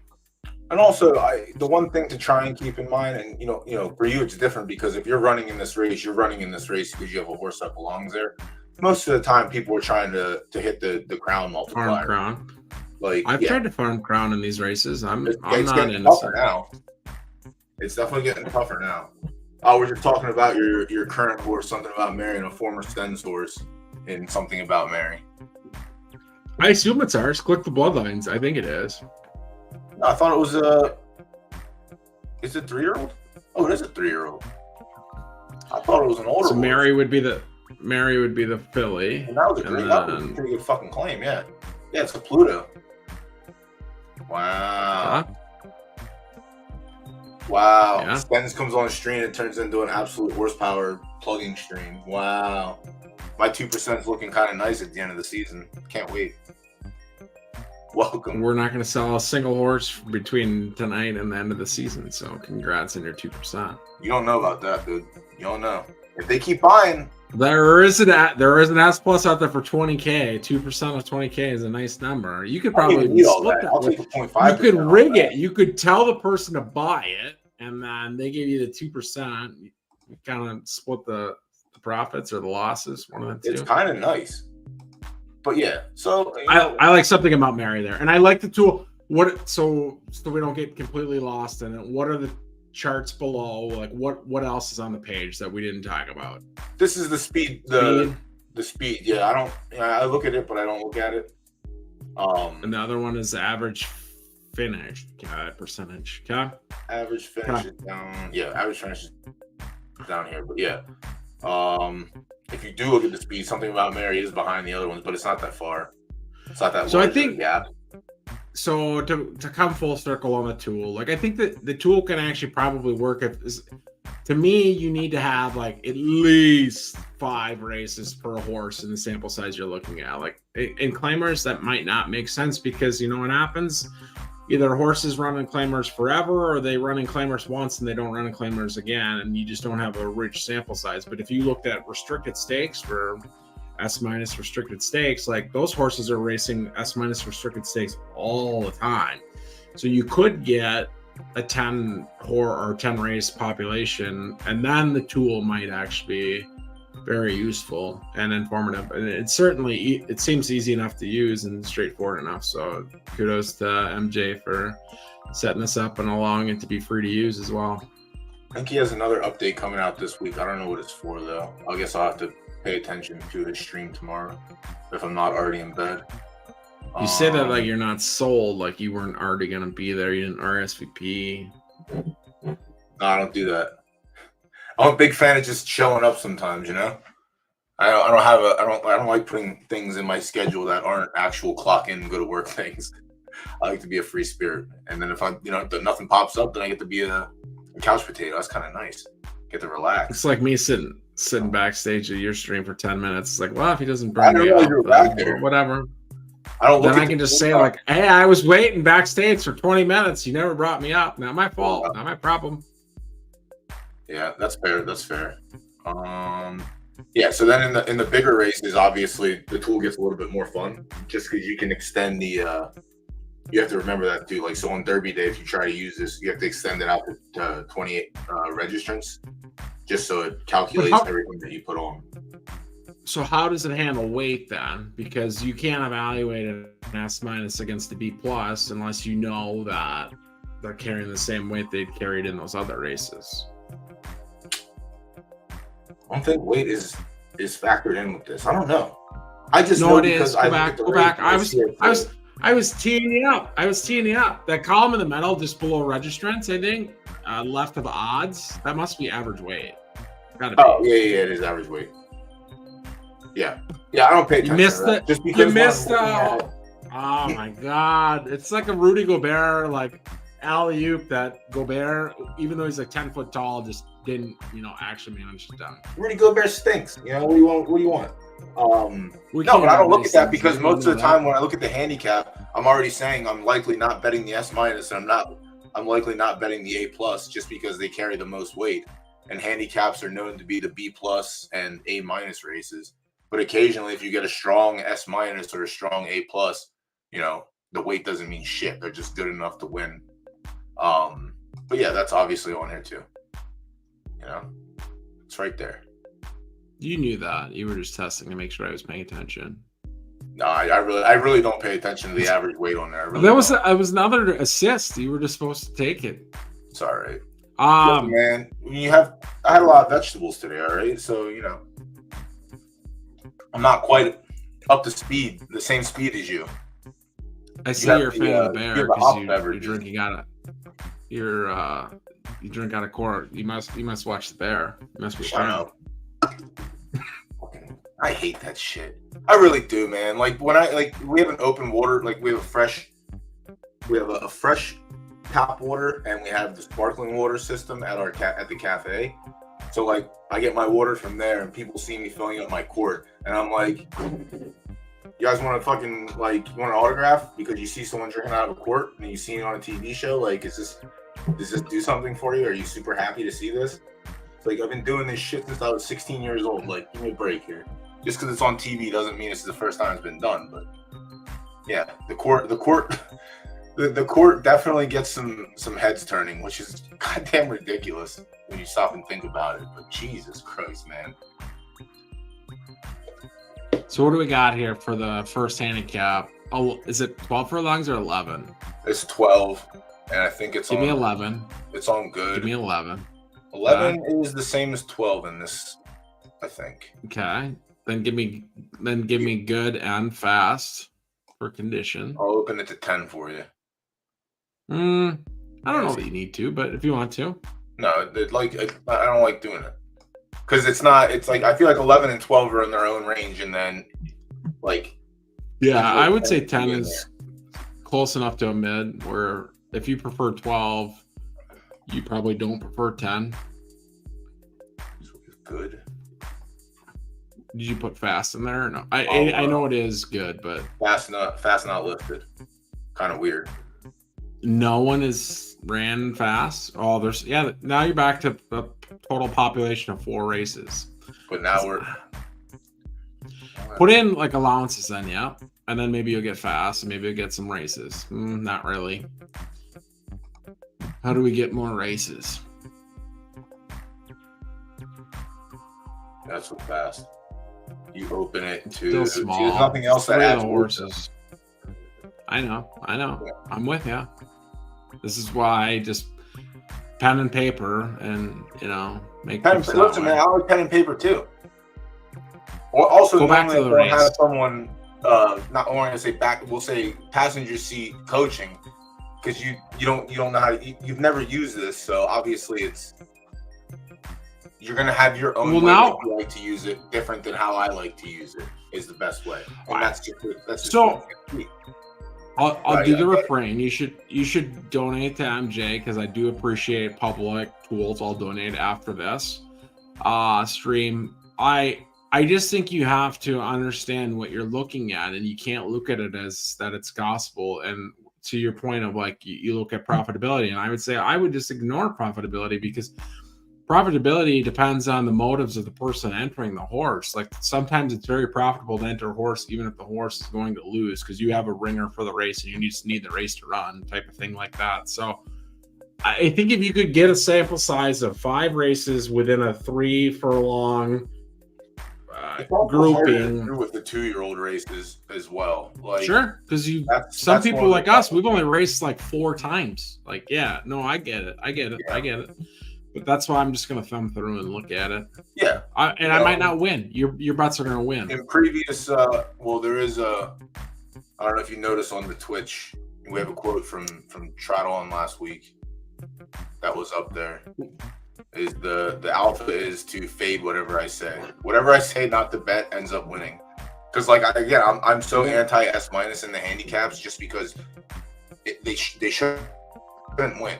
They shouldn't because they're carrying so much weight. But last week the S minus that I was anti against just fucking won the race, paid nicely, and the horse that I ended up having the big bet on ran third. Still cashed, but like anti S minus doesn't really work all the time, you know. But I think there's an easier solve for some of that is it's not easier, but I think it is like a probably more proven track record than even using this. So like if you go back to the race, it had Lollipop Run, which I know to be that is a Wolof operation, or at least was. And that is an S minus filly to begin with, I believe. Well, Yeah. So S minuses aren't created equally, right? So that's 2 S minuses make an S minus. To me, that is probably at least a middling, if not good to great S minus. Whereas if you had an S minus that came from an S minus and an S, I would tell you that's a very good S minus in all accounts. So if you were doing handicaps and you know the handicaps assign weight based on the global grade within a subgrade, if I was assessing a handicap field, I would say what horses probably on paper should have been a subgrade better than they are, but actually stayed down a subgrade, and then what is like the total bandwidth of the weight assigned. So this Lollipop horse probably gonna have to carry 10 pounds. How many horses are carrying 8 pounds? How many are carrying 6, 4, 2, 0? Can you find a horse that benefits based on weight, just based on the rest of the horses in the race, that should have been a subgrade higher than it was, that's racing on distance preference, that's racing on preference? That is my pick to win. I don't need to review past horses, past races. you hear that, Chat? I hope you all understood that as well as I did too. See, you're making it too hard, Stan. You're making it too hard. But it's handicapping without even having to look at race results and speeds and lap times. So the S minuses carry 8 pounds, and B's and B pluses carry 116, so they carry the least. A's get 118. A pluses get 4 more pounds over that, I think. There's only 1 A plus in here today. Yeah, so they get a lot. Yeah. That's what I mean. Like it's hard for me to back an A plus and an S minus in a handicap. It's just hard unless they are like, you know, my S minus Phillies fucking demolished the handicap the other day, carrying 9 extra pounds. Did I think that was going to happen? Not win, but maybe second or third just because of the weight. But the fact that she won and her previous results against other like bigger fields. Okay, I can picture it. Like I've seen what's your name? Rooney, the horse, the first bred we got from JPJ. The first race they ran in was a handicap. They carried 15 pounds and won. Now, is that good? Yes, because this is a good horse. I don't know if you've seen her up to date yet, but pretty good first foal from Joey Porter. It's almost like you weren't going to use Serenity. Well, you weren't going to use Serenity now, and we had to basically strong arm you to make you do that. So Listen, man, $50 They're compared to pretty good guys. $250, it's pretty easy to do, you know. It's simple That's what I mathematics. tried to tell you that night. No, listen, simple mathematics. Sometimes you gotta, I had plans in my head. I still have those plans there, but now it doesn't matter because likely going to Mundo next month. But yeah, this is probably just a shitty field. That seems. Yeah, I don't know. Seems dude. like a bad plan. Okay, I'll give you the winner here. Okay, without looking at race times, but give me a minute. I'm gonna handicap inside. I'm gonna apply what I said. What horse should have been a subgrade higher than it is that carries a favorable amount of weight that prefers the distance. So I'm going to click into all 12 horses, which sounds cumbersome and too hard, and most people won't do it. But if you were betting $100 on a horse because the betting pool was $10,000, you would do it, right? It's the same thing you do if you went to the best racetrack in the country, Canterbury Park. What a great place. Home of the Claiming Crown. One of my favorite. Well, it's gotten worse because the Indians cut them off. Jesus Christ. They don't have the casino anymore? Well, they have a card club, but Mistake Lake, or some call it Mystic Lake, which is a Indian casino or Native American casino, like 2 miles away. They put like $10 to $15 million in the purse supplement. So they were basically buying off Canterbury Park to not pursue an actual gaming license, paying them off blatantly.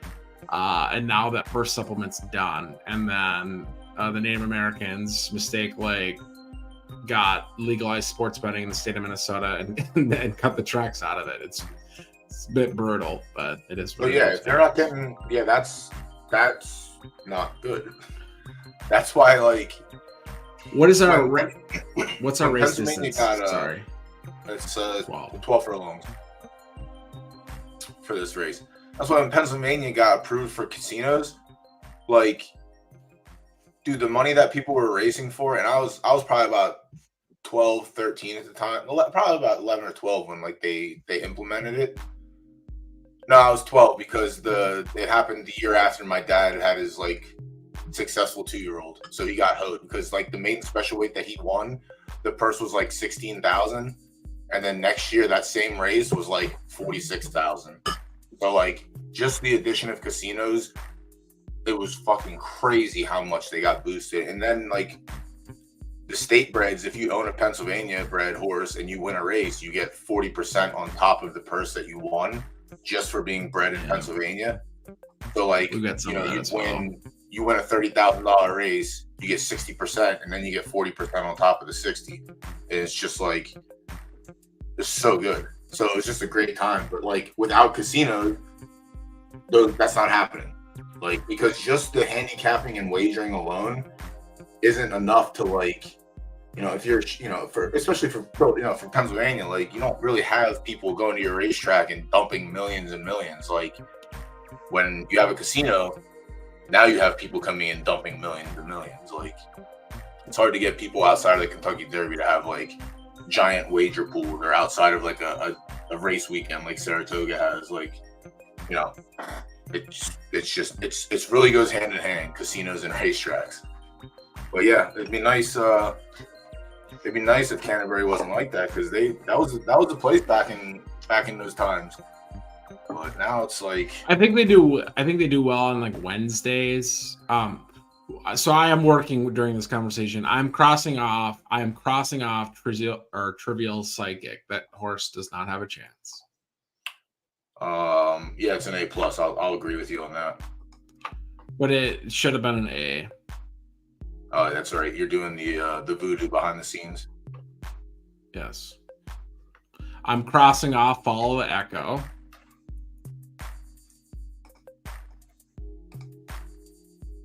I'm just betting the B+. I don't have a lean in this race. I don't like anything. I'm just betting the B+. How much time do I got? Am I gonna get done or no? You got 20 minutes. Crossed off. Well, till the race starts, but not till handicapping ends, right? You got 12 minutes.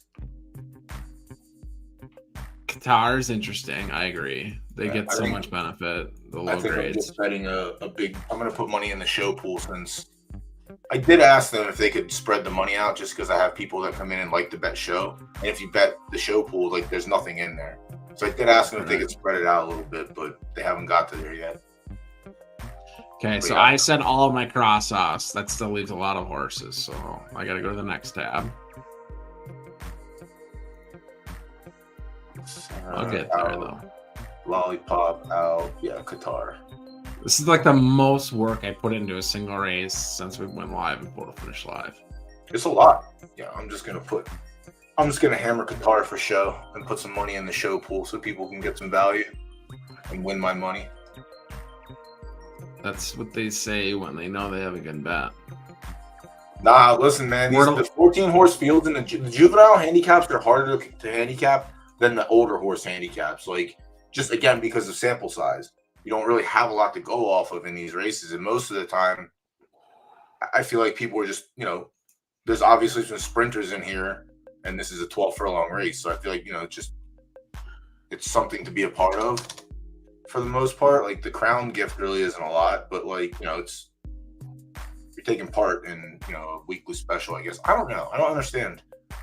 Because I almost entered a horse in one of these races. I'm like, no, I'm not doing that, because then I lose a whole fucking day because I can't enter anything tomorrow. So it stinks it up. In that sense, it's a 2-day commitment, but sometimes it's still worth it. Yeah, like, and that's the good thing about being able to Car does look good on paper.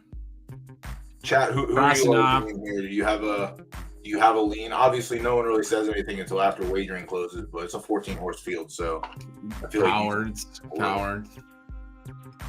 I'm down to 5 horses. I've got it down to 5. You're getting close.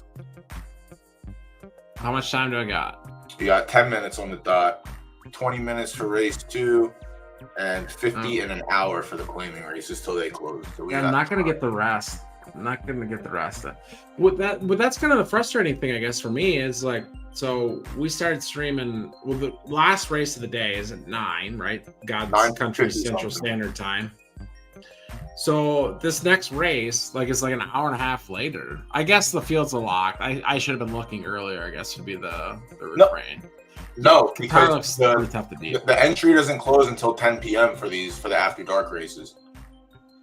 So you literally have. That's why I start at 9, because I can just jib jab and do whatever, and then from 10 to 11, basically just look at all the races. Like the 2 claiming races go off much later, but like the first 2 handicaps, they close earlier than the claiming races. They close 40 minutes earlier than the first claiming race. But you're close. You got 9 minutes left, and you're almost there. I'm down to 3 horses. Chat. My 3 horses are Qatar, Syria, the Iced Hog horse, the S-. I don't love S-, but I've crossed off 9 of 12 horses. The 3 I have left are Qatar.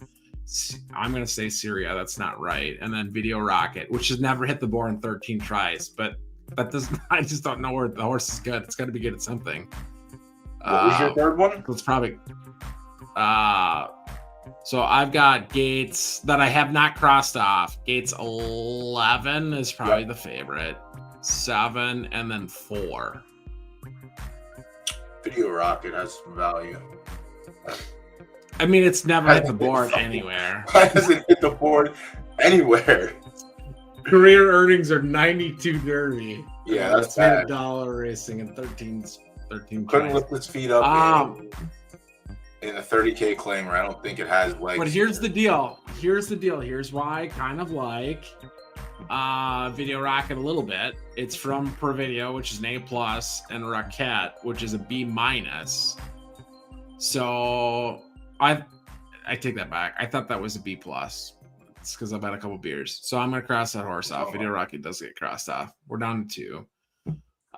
It's probably Qatar's race to lose. What's the weight? What is the weight difference? Is that 10-pound difference between Ice Hogs horse and Qatar? Yeah, B's carry 116. It's 8 pounds. 8 pounds. 8 pounds. So then if you do 2 pounds per subgrade, so if it was an A minus, you'd say 118. It was an 170. A, you would. No, I'm doing 2 per. This is my own math. So A minus would be 118. A would be 120. A plus would be 122. S minus would be 124. So I do think they're equal weight. Preferences are better for Qatar. Distance preference is better for Qatar. Wait for it. I don't know. The ice tag horse has only hit the board at 12 furlongs. It's raced 11, but only 1 time. Or no, 2 times. Sample size. And Qatar has number 1 above 11 furlongs. Those are your 2 horses. See, so exacta box them, win all the money that is in a pool that doesn't exist. Yeah. Well, that's the thing. Qatar has run at right turf, has run 12, carrying 6 pounds, and was dog shit. So, like, I don't like that already. And it lost to A minuses, A pluses. Yeah, it just lost to the A minuses with stronger preferences, but also still. You're overthinking it. I think you're the one that just did scientific analysis for 16 horses. And I didn't look at a single race time. I didn't look at how many pounds the horses had carried previously. 5 minutes left. Yeah, see, I need those are my 2. And I liked Ice Hog. He's a good guy. Crypto Hog. He sold me endurance. David's a good guy, but yeah, he's the one that sold me endurance. Put me on the midnight. Put me on the S minus. What's up? Put me on the S minus. I think it's gonna break your rule of never taking S minus in a handicap. Oh, it's fine, and that's what happens too. Like I said, it happened last stream too. I faded the S minus. I went with the B. The B ran a huge race for 3rd, and the S minus just was stronger than everything else. It didn't really matter. Yeah, I just have the show bet on Qatar. I'll probably get nothing if it hits show anyway, but at least I juiced the pool up for them. But 5 minutes until that closes. Race 2, there's 15 minutes left.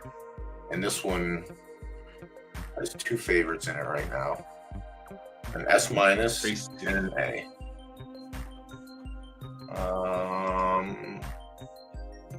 See if I can make quick work of race 2. Yeah, go ahead. You can get started on that one. I'll do my my thing over here. You just announce your final cut when you get there.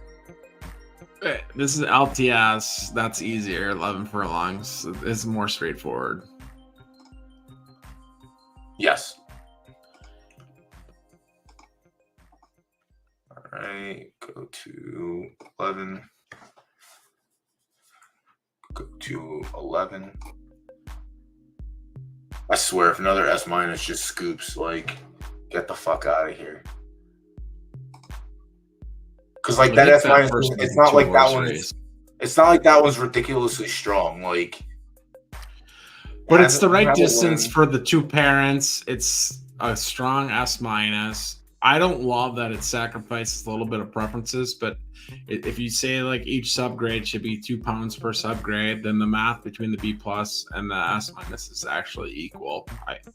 I like the S minus.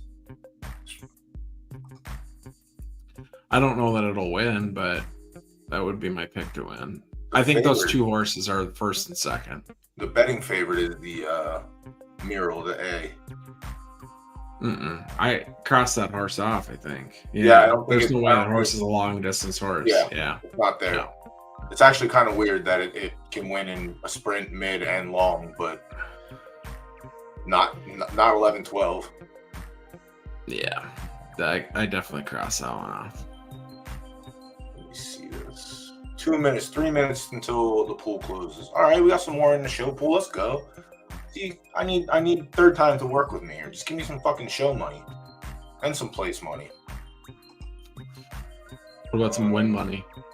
Listen, the win pool's always jacked up, man. Someone always comes in and just drops a stack on what they like. I'm just trying to figure out what the list of requests are, or list of demands, I guess, in this case. S minuses are live in this LTS race because the difference in weight is not enough, right? It's not crazy. Nocturnum's carrying 122, George 119, A's are 117. No, S minus should carry 122 or should weigh one. Well, and it does weigh 121. Yeah, they are live then. 122, 122, 121 for this. What the fuck? Yeah, it's like the last. This must be like the last 5 criteria, the new stuff they're rolling out. This is pretty close to that's how handicap should work anyway. I mean, maybe not like the last 5, but like, you know, this horse doesn't have a win. This horse has 4 wins. I don't think this horse should be carrying 1 pound less. It should probably carry, you know, maybe this horse needs to carry more. But like, that's what I'm trying to explain. What a fucking handicap in real life is. It just, you can't make sense of it because of the goddamn letters. And that's where I will agree with getting rid of the letter grades and almost canning restricted racing. But if they do that, I don't think you can get rid of the letter grade for the horses. You can get rid of the letter grade as it relates to race entry. You have to have some benchmark to let the market act efficiently. I'm crossing off Silverback, which is the S in that race. Yes, I'll agree with you on that one. Yes. Where's my man's at? I'm crossing off Little Cup. Yeah, that's the betting favorite right now at 9-1. Crossing off Nocturnum.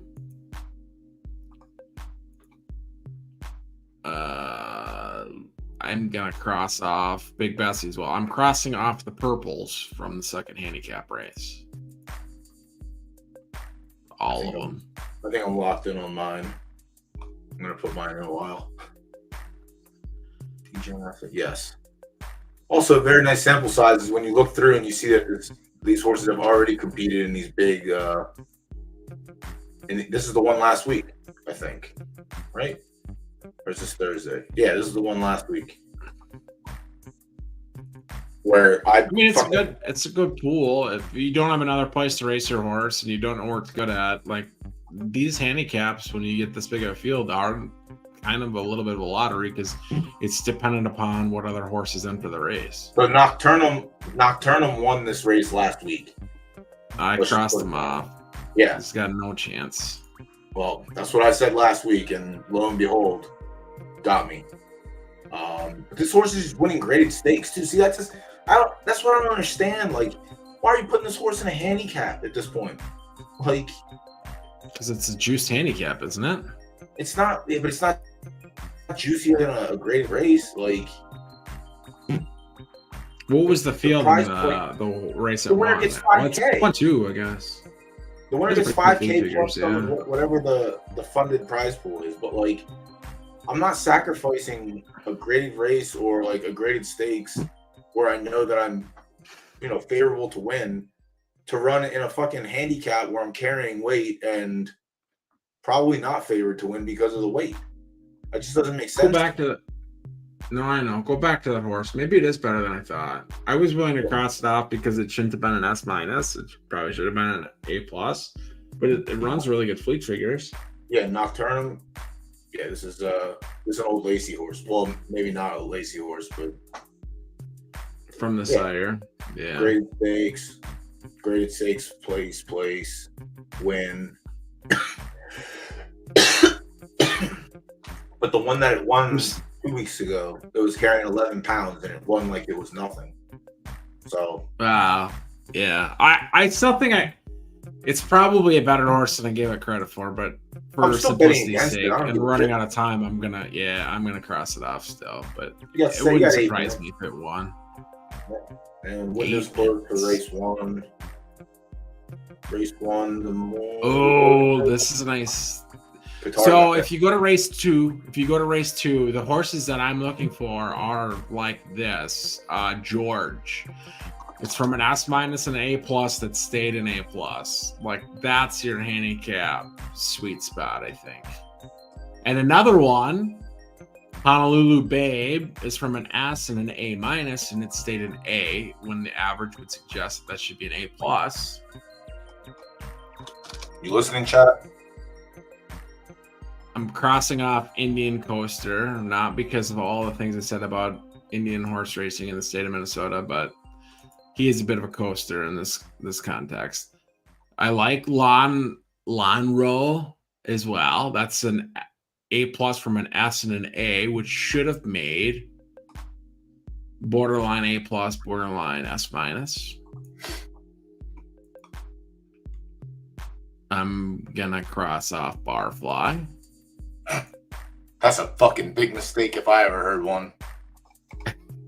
Well, hold on. Am I doing the math right? A B minus and an S should have made. I suppose it's supposed to make an A minus. I guess it's maybe. Chat, listen to things. Do not bet Barfly, all right? Don't do it. Don't do it. Mo, I don't know if you got home yet, but I just sent you the StreamYard link. If you want to go up and call the races. Let me go back to Eldrick of the Woods. Not very clever on the naming, but probably still alive. God, I'm gonna run out of time on this one. Colt, no, you got about Colt. I think the favorite is Neptune Star, not just because it's from a former sire of mine. Yeah, that's the one you back up the truck on. Hold on, I want to get to the rest, but that one is. G-Wagon looks good as well. G-Wagon. Well, it's only raced one time. Crazy. Yeah, I kind of like that horse as well. But yeah, if I'm betting one horse, I'm going to take my time here. But yeah, nah. Okay, yeah. Neptune Star for all of the marbles, not financial advice. Cannot sue me if it doesn't win, but yeah, more convincingly than the pick and race one. The pick and race one, I think it's between the two horses, but anything else that happened wouldn't completely surprise me. I would be surprised if Neptune Star did not hit the board in race 2. I'm going to leave race 1 up. I don't even own the horse anymore. BRP, yeah. Good. I'm just going to check the bloodline on that horse because it wasn't my breed. I just had to own the horse. Well, I didn't even know if I owned the horse at the time. This is probably after Lacey marketed it better or more willingly than we did. An A and an A plus, stays an A. Crazy preferences, likes long distance. That seems like the perfect recipe for a handicap race. I like G-Wagons. I like the boxy look of the vehicle. Might be interesting. It's only raced once. I don't know what you do with that. The race at 10 furlongs, LTF, 12-horse race. Got third. That's not bad. It probably should have been. Could argue it should have been S minus. Could have been an A plus. It's probably where it should have been. Yeah, I think this is. It's not a 1-horse race because it's a 12-horse race, but Neptune Star seems really, really, really good. Neptune Star is carrying 118. 118. Yeah, Latuda just asked. Any worry that Neptune Star carrying one more palm than the other A horses? No, because I think a subgrade is worth 2 pounds, and I'm saying it probably should have been an A plus anyways. So in theory, it probably should be carrying 1 more pound than it actually is, even if it is carrying 1 pound more. The other A's are carrying 117, and there's 2 A's that are carrying 118. Eldrick of the Woods is on 118, and Neptune Star is on 118. So that probably actually makes it easier because I hadn't crossed off Eldrick of the Woods, but by the time I got the Neptune Star, my decision was made. All right, so 3 minutes. Is that it? Is that it for the? Is that it for the early races? And then we got like forever. Okay, yeah. Then I'm not gonna look at it for that. I don't know. I don't know if it's probably already past your bedtime. What are you 2 hours behind East Coast? 1. I was gonna give you like 20 minutes, and I sat in the back room for like 20 minutes. So you should be lucky. But going back to chat, Devonshire got his started gambling at Canterbury. Are you from Minnesota, or you just were passing through? interested. We might have to do a PFL Top Golf get together in Minnesota because there's a few people from Minnesota. Nate LFC, Tom from Blue Elder Racing are both from Minnesota, and then BD Henders from Minnesota as well. I don't know what that means. Devo here. So you are here, but are you here in Minnesota, or are you here in the chat, which I can see? He's definitely in chat. I think he's Arizona. No, Arizona. Fuck. What's this? What river guide is he guiding on? I always forget. This dude, like, I had him on for a little bit. I gotta get him back on so we can do some handicapping together one night. Married in Maple Grove in November 2025 or 2005. Oh, nice. Yeah, which is a northwest suburb of the Twin Cities. I really hate this fucking computer sometimes. I'm an interesting person. I like to have other interesting people in my circle just because there's never a dull moment, you know?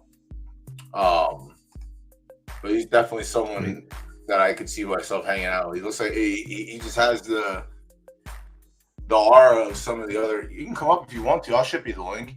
Yeah, he's got because he's clearly not coming to the. He's not coming to the Top Golf meeting, so you might as well get him on stream. I just got to get him on. I just got to remember to get him on earlier than now, so we can actually compare picks. Race start in 50 seconds. I don't know if we got Mo or you're calling it. No, you're gonna do I'm your not best. calling shit. I just watch him at that point. Mo might not be home. That's fine. 4 hours to the nearest airport. That's insane. That's like Marfa they talk about with I dropped Burns and Evo. Yeah, so where it ended up here? Yeah, so Qatar ended up betting down to not really a favorite, but the closing favorite. So it's definitely spread out. Where's the S minus we like in betting odds? I wasn't 14 to looking. 1. 14 to 1. We like the Styrian. Oh my god. Yeah, so that's like the other factor in betting, right? It's pari-mutuel, right? So you change your own odds by betting. Like if I think those two horses are even Steven more or less, I'm going to take the 14 to 1 pick. Yes.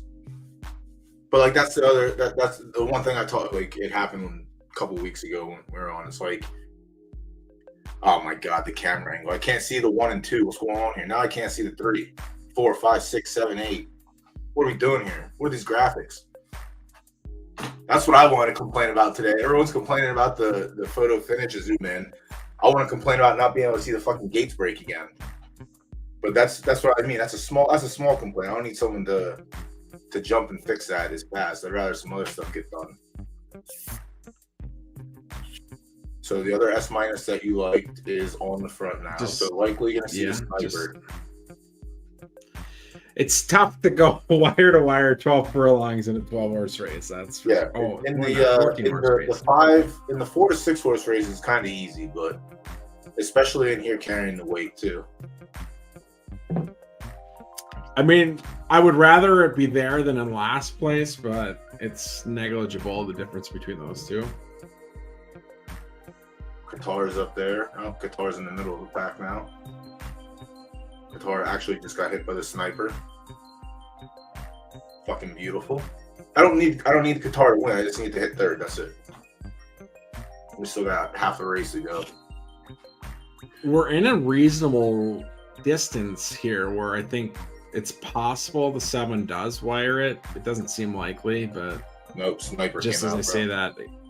But I still think as long as it doesn't drop past like 5th, it's still possible. Sure. Yeah. In real horse racing, they probably don't ebb and flow like that. But now it's probably dropped too far.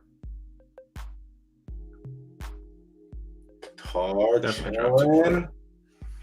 Yeah. That's listen. 11. That's what you get that's what you get carrying that extra weight, you know? He's coming back. The other S minus is in the front too right now. So it's like, damn, they're gonna hit the top of the stretch, and if this S minus dies, Qatar's just gonna fucking swoon. Yep, later, bozos. That's free money.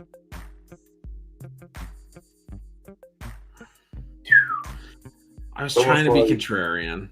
It's almost like I'm nice at this or something. Should have bet him to win. Only hammered him show. I'm so stupid. Hey, we might get 2 out of Seven's got 3 games ain't in second. bad. 7's closing. I don't know. It's Maybe not gonna third. finish. He's gonna get 4th. He's gonna He's get gonna get 4th. photo finish for the win, though. I tell you that. Damn. I wanted to be contrarian. I wanted to be contrarian. That's fair. I get it. I gave you 2 horses. The obvious choice won. The horse that I thought should win got 4th. Didn't you say Trivial Psychic also? Wasn't that one of the ones? Well, Latuda, shout out to Latuda. I said I was not willing to cross off Video Rocket. So my 3 horses finished in the top 4. Yes, I'll take that for a handicap race. That's how you do it. I didn't pick the winner. I didn't bet either, but yeah, Video Rocket, crazy, ran one time and nothing to go off of other than back of the napkin math of the horse should be good. We got no time. Starts in 6 minutes on race 2. This is the one I said is Neptune Stars to lose. There's some other interesting horses, but they're not that interesting. The picks closed. Yep, picks closed. Barfly closed my favorite. I was hoping that people oh my god, take your advice and not bet on Barfly, but I would like to get Barfly's nah. Listen, there's no reason Neptune Star is above 10-1. That's insulting. Well, it's probably because you didn't bet. That's why. Chat knows you didn't bet. I'm in Minnesota. I'm prohibited from taking. That is true. See, they got this thing. Hold on. If you go to the homepage, just VPN. I think that helps you out a little bit for those situations. All right. So I was the same reason I use royalty-free music is the same reason I can't bet. Like if this actually blows up, I'm not gonna bet for a betting pool of $40 and win $5. Listen, sometimes betting 40 to win 5 is nice. You got to take the odds where you can get them. Or I could just, make a horse for $50. That's worth 10 times that. Quick question. Yeah. Do we think heart comes into play when carrying weight? So the best way I can phrase what the team has suggested is when they drew it up, and even the site guidance, if you go to like learn to play on the website, it might even say something different for Hart now, but when it was described in detail, Hart was some combination of entry fee and race type and field size, those 3 factors. So bigger field, great for Hart. Bigger entry fee, great for Hart. And I don't even remember what the third one I said was, but I don't either. What I worry about, maybe it was race type, is when we talk about if the third is race type, which it probably was. If you look at the spectrum of race types, you've got your G1, G2, G3 as like the most prestigious races. Then we probably, for our game, have to put restricted stakes 4th. Then you get, in this case, allowances 5th. Then you probably get handicaps. Then you get claimers. Then you get maidens. So if we think race type is a function of Hart, or Hart is impacted by race type, then I would think Hart is less deterministic in a handicap than it would be in a graded stakes race, which is a really scientific answer for a question I couldn't even remember the third parameter I gave you. And that's what Sowers was saying too way back. Because I'm a believer in Hart. It's going to be hard to get me off of Hart until we have like more data to look at, a couple more seasons. But if Hart works in a 12 horse field for a grade 3. What's up, Diva? Then it has to work for the other races. Like, you can't just work for one specific type and not the others. It just can't. I refuse to believe it. But we don't. Is this the handicap extraordinaire from the Kentucky Derby? This was the guy that was making picks that night?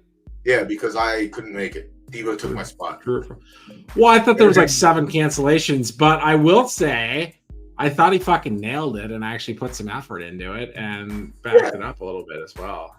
Some people like doing their work. It was a good time. I was unable to make it that night to do my pre-recorded shenanigans. But were you ahead or behind Sowers on the invite list? It was Sowers reached out to me after I guess he got asked to do so it. You were behind. You were behind, yeah. Listen, I don't try to push myself to the top of any list. Either you want me there or you don't. That's the way I look at it. I'm okay either way. But yeah, I couldn't do that Saturday. But yeah, Devo is obviously a more than capable fill-in. Obviously, he did his homework. No, he fucking crushed it. Absolutely crushed it. A little bit less technical. Good evening. That was like the first. Yeah, good evening. That was the first one I think I watched since the second one. I missed the first one. I heard that was not great. I caught most of the second one, but yeah, your spot on that was really, really, really good. And I liked how you talked through parimutuel stuff that I just tried to allude to, but based on what the pool is. Yeah, I mean, that's who's your pick in this race tonight? I just filled in the place in the show pools. Like all those $80 bets on the place in the show pools are me. And like if you're putting $700 or 700 Derby and 1,000 Derby on the 9 horse, like I will take any other fucking horse to show. If you're laying me 12 to 1 on $1, like let's fucking go. Like, so I selectively filled in the ones that like Silverback, Little Cup, like Eldrick of the Woods all seem like they can show. And nobody's going to fill in those pools? Yeah, I'll take 100% of that pool for $1. That's the best bet in these fields. That's one of the things we saw in a couple of the majors that ran too. And someone hit big, like someone's 80 Derby paid off like 40 to 1. Just right, because you represent the entirety of that third or that half, whether it be show or place. Yep. It's exciting in its illiquidity. And I think like you can have like a serious edge in its infancy, which makes it exciting. Like if there's edges to chase, it will attract attention. Yep.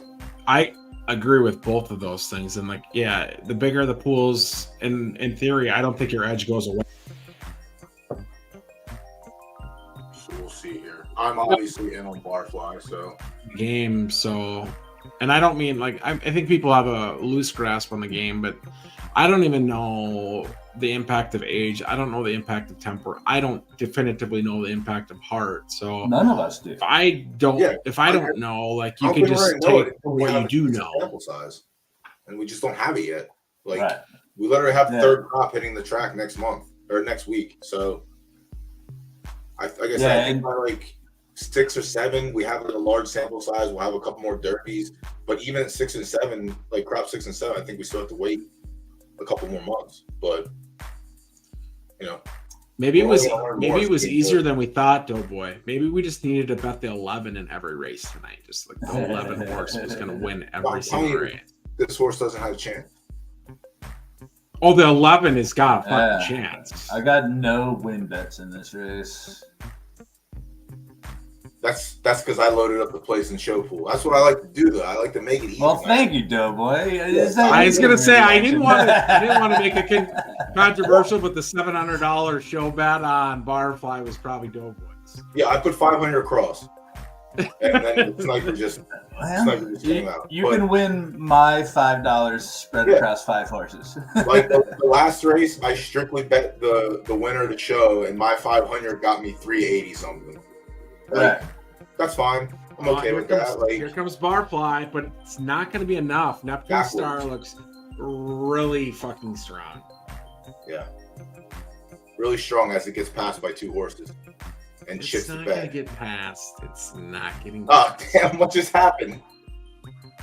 You might be. But yeah, like I asked the team that instead of just putting everything in the win pool, like, spread it around, because there are people that like to only bet place and show, and there are people that only like to bet show. Like, There's not a lot of. Or the team should just let people like me or other people that are interested, let us be the liquidity provider, because I won't put 80, 80, 80, 80, 80. I would make educated bets to say, like, you think you can beat me? That too. Try to beat me. Karma. Nocturnum tried to get there again. Fucking butterfly. Killed the 11. Killed the 11. Just the little cup $80 place in the show. Gonna scoop. Fuck yeah. All I had to do was run fourth for that to happen. Son of a bitch. Yeah, but number 9 not on the board. Oh, same. $1 bets to Bevo. Congrats to Lacey on the win. Like, that's like race win, like 102. Like, not that anybody's counting or anything like that. There wasn't a blog about it. But there's way better odds in those illiquid pools than trying to bet on the 2 to win. Like, yeah, but that's I try. You know, like I said, I'm going to do that when I bet. I'll always bet across, just because I want. If I have to be the liquid for place and show, then so be it. As long as it gets more people engaging and playing. Like, when there's 0 in those place and show pool, it's hard to get people like having fun. Yeah, like, you know what I mean. Like, it's hard to get them to commit to win only. I admire you providing that liquidity, but you're right. I do think the teams, like, if they just spread, 100 across every single horse, and I told them like they put 8. I was like, do 3, like do 4, 2, 2 or something. Leave, still leave a bulk in the win, but like just leave something in the place pool. Yeah, I think that makes a lot of sense. And then there's gonna be edges, because every horse shouldn't be bet equally. No. And there's built-in incentive for people to be able to bet $5 and not be, fucking sniped by idiots like me betting $1 on the other side. But like, to your defense, and not like it needs defending, it's like, why wouldn't you do that? Like, if you notice that, why wouldn't you put $1? Like, when I see stupid bets, like, like for instance, when I bet UFC, like, there's a bet for inside the first 60 seconds. Sometimes it's 4 to 1 because the probability is high. Sometimes you get heavyweights and you get 12 to 1, and you're like, well, I gotta bet this a little bit. You know what I mean? There's a world where someone just gets chinned, but like, if you gotta find your, like, everyone's gotta find their edge how they do this. Like, not everyone's gonna have the same approach. God damn. Yeah. So two of the F minuses. It's second and third. Karma 14 to 1. Did anyone else besides the team? Okay, someone besides the team had that, but the team got majority of it. But that was my point on letting someone provide liquidity. And I mean, in a perfect world, it's either like Soul Big Brain or someone like that's 1 tied into the team, 2 has a ton of liquidity. Like, if you smartly provided liquidity, not betting across the board, smartly provided liquidity, and you didn't have to pay the 20% rake on the betting handle, you would win money. I would damn near guarantee you I could pick like 10 people in the community that would seed a race. If they didn't have to pay the rake, they would win money, and they would be providing liquidity. Right. Yeah. It's like being a propositional poker player. That's how I got my start in gambling 20 years ago. Like, the casino paid me to show up and play poker with my own money. And then at Canterbury Park is where I finally like broke free of that bond, and I'm like, nah, I'm just gonna play on my own. Nice. It's been probably at least a year since I played cards there, but I do like Canterbury. There's some good card players in Minnesota. I think the tournament player of the year for the World Series of Poker is from Minnesota. I don't know him, but I think is that the guy that won this year. Was that Blake Bond? I haven't been paying attention. Blake's been the best out of Minnesota for a while. Let me look. WSOP tournament player of the year. Who do you like in the 125 claimer? I haven't handicapped that one yet. I will evaluate it now. Wonderful. Jack, did anyone have anything in the last race? No? Maybe? Everyone's lurking. No one wants to ever share their bets unless they win. But again, that was the fade DS. I won money. Yeah. Well, congrats. I lost money, but that's all right though. I'm up over the weekend from the last major. My 80 derby show bet on Little Cup paid $645. There you go. That's nice. Pays for the rest of them, and you probably maybe even won 2 show bets or just the one. I thought I had a place bet in there. Somebody had. There it is, but it didn't. Somebody had interesting. The other S minus. They had them across the board. They had 320 across the board on them, so they got paid out. I'll suck up some of that. Yeah, they got paid out kind of nice. Good. I'm glad. The answer to the trivia question is Ian Matakis from Faribault, Minnesota, won World Series of Poker Tournament Player of the Year. Cool. The people I know in poker in Minnesota didn't really know of him very well either, but yeah, you're kind of crushing if you win Tournament Player of the Year. It's not super easy, even if you're playing all the games. I only had my success in local house games with lawyers and business suit people. Those were my tournaments. Poker player trying out the most infamous investment strategy in the world is fade everything Sten says, because I think I crossed off Nocturnal and Trivial Psychic. Well, Nocturnal was the one that won the handicap last week or 2 weeks ago. So I know, and I said like the results were good because you said it would win in graded stakes, and I just tried to ignore it, but it's hard. It's hard to ignore when it's right there. But yeah, I mean, I'll always. Even after my S minus won a handicap, I'll still fade S minuses in the handicap races. I'm not putting. Well, I think that's the smart money at that point, but yeah. I mean, whatever. It could be, it could not be. You gotta find your spots. But a horse like Nocturnum that's winning graded stakes, I would think that maybe carrying the extra 8 to 10 pounds isn't gonna hurt if they're good enough and strong enough. But that's just me. So here we got a snooze fest in the late handicap, I think, or not the late handicap, but the late clamor, I think. Yeah, it's the last two. They only put 400 in the win pool for each one. But not even batting like with the batting handle, but I think the horse is. It might even get claimed. But I think it's a clear favorite to win. Listen. Kyle Schwarber has to be a Hall of Famer, right? After this season, we can just auto boot him in the Hall of Fame for having one of the most unique batting records of home runs to what would be what is his defensive position to make in the Hall of Fame? Well, he was catcher. He started out as catcher. And I played know. A little outfield. He played a little first base, and now he is a DH. If Big Poppy can make it playing DH, then I get my man Schwarber. The Schwarb father has to get in, Big Poppy only made it because he got himself out of the Twin Cities. He was a Twins prospect for the longest time. I'm trying to figure out if the 1 or the 2 in the second handicap, I'm jumping way ahead, but the 1 or the 2 in the second handicap can beat the S. I don't think so. I don't think so. From here out. The last 2 are claimers. No, I know. But what I'm saying is, I think Something About Mary, we talked about that one. I think that's probably the favorite there. And then in the last one, I just don't know that you're beating the S. That's the game we play every week. If you're fading the S or betting the S. And most of the time people bet the S, but if you want to fade it, be who you want to be by Lahala is gate 2. Like, that horse is decent.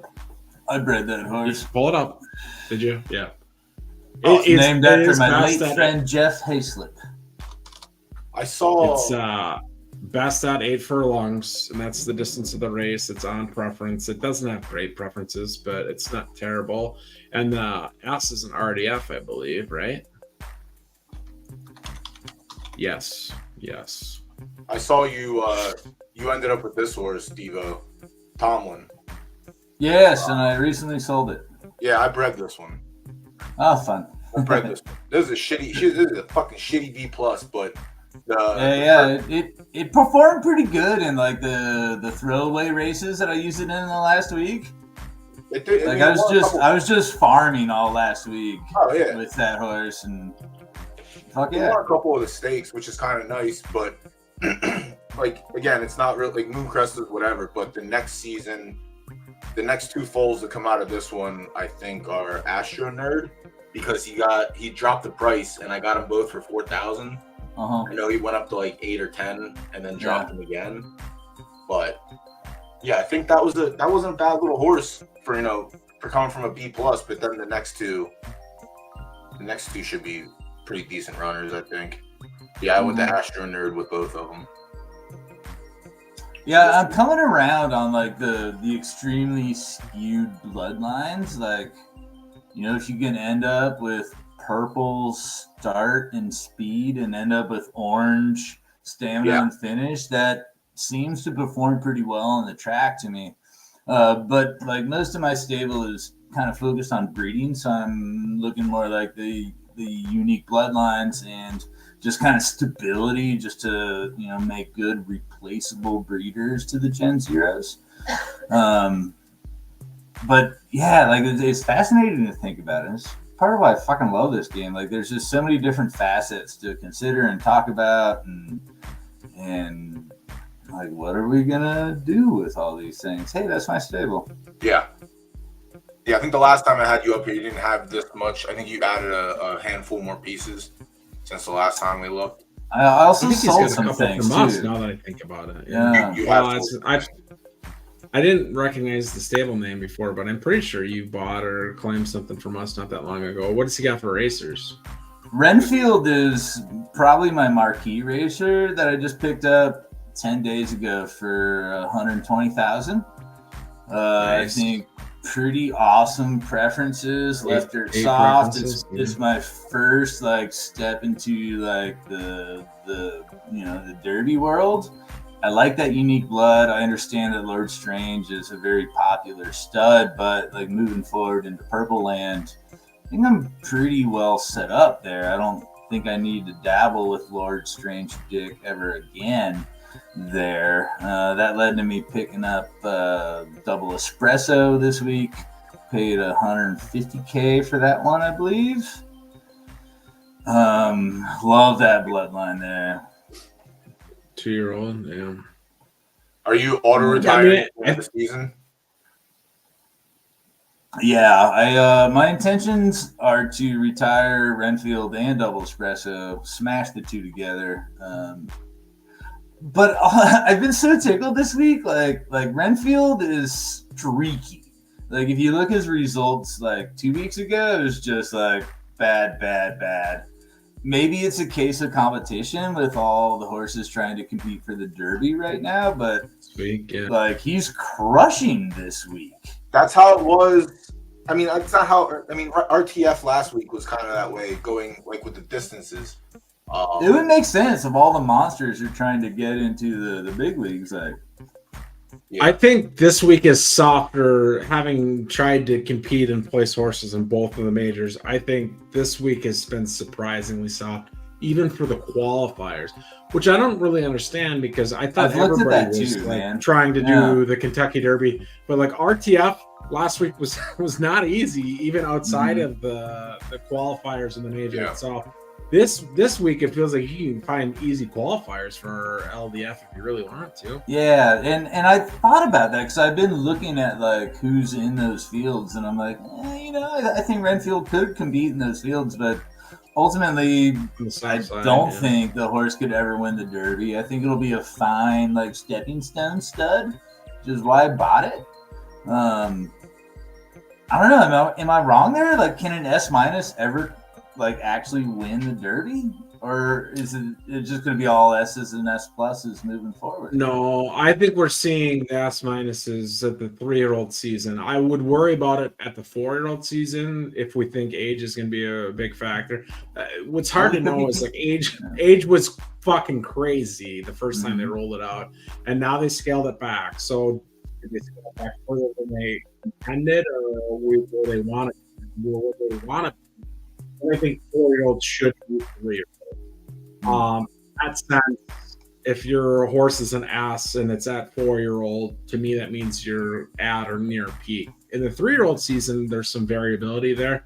We are seeing 3-year-old S minuses do very well. We had the one that we talked about earlier in the stream that got claimed from us by Rollo from Hollywood Stables that won a qualifier as an S minus, ran a great fleet figure as an S minus. Would figure to be a competitor if it rolled good, but the forecast is 60%. So you're thinking probably yielding or soft at that point, probably. Yeah. And in that case, that's where, to your point, like Renfield, maybe you try to sneak it in the field at that point. No pun intended on field, but yeah. I mean, I didn't name the horse. I just bought it.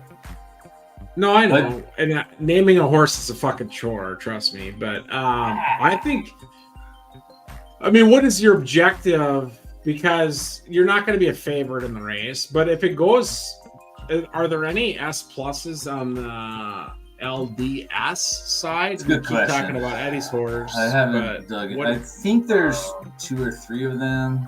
I'll pull up the.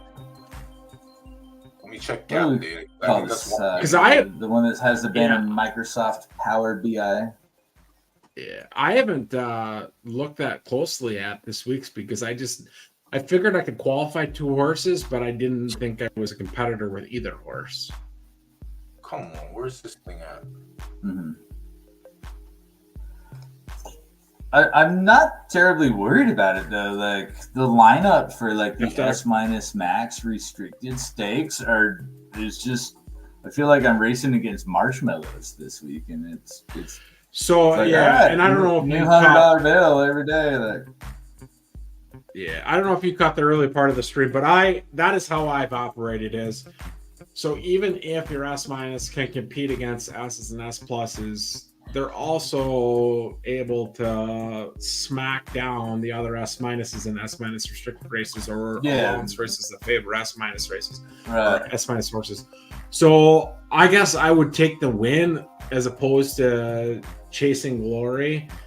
Just shouting out F Dog who manages D Stables in the chat. They've got one LDS S plus. He's saying.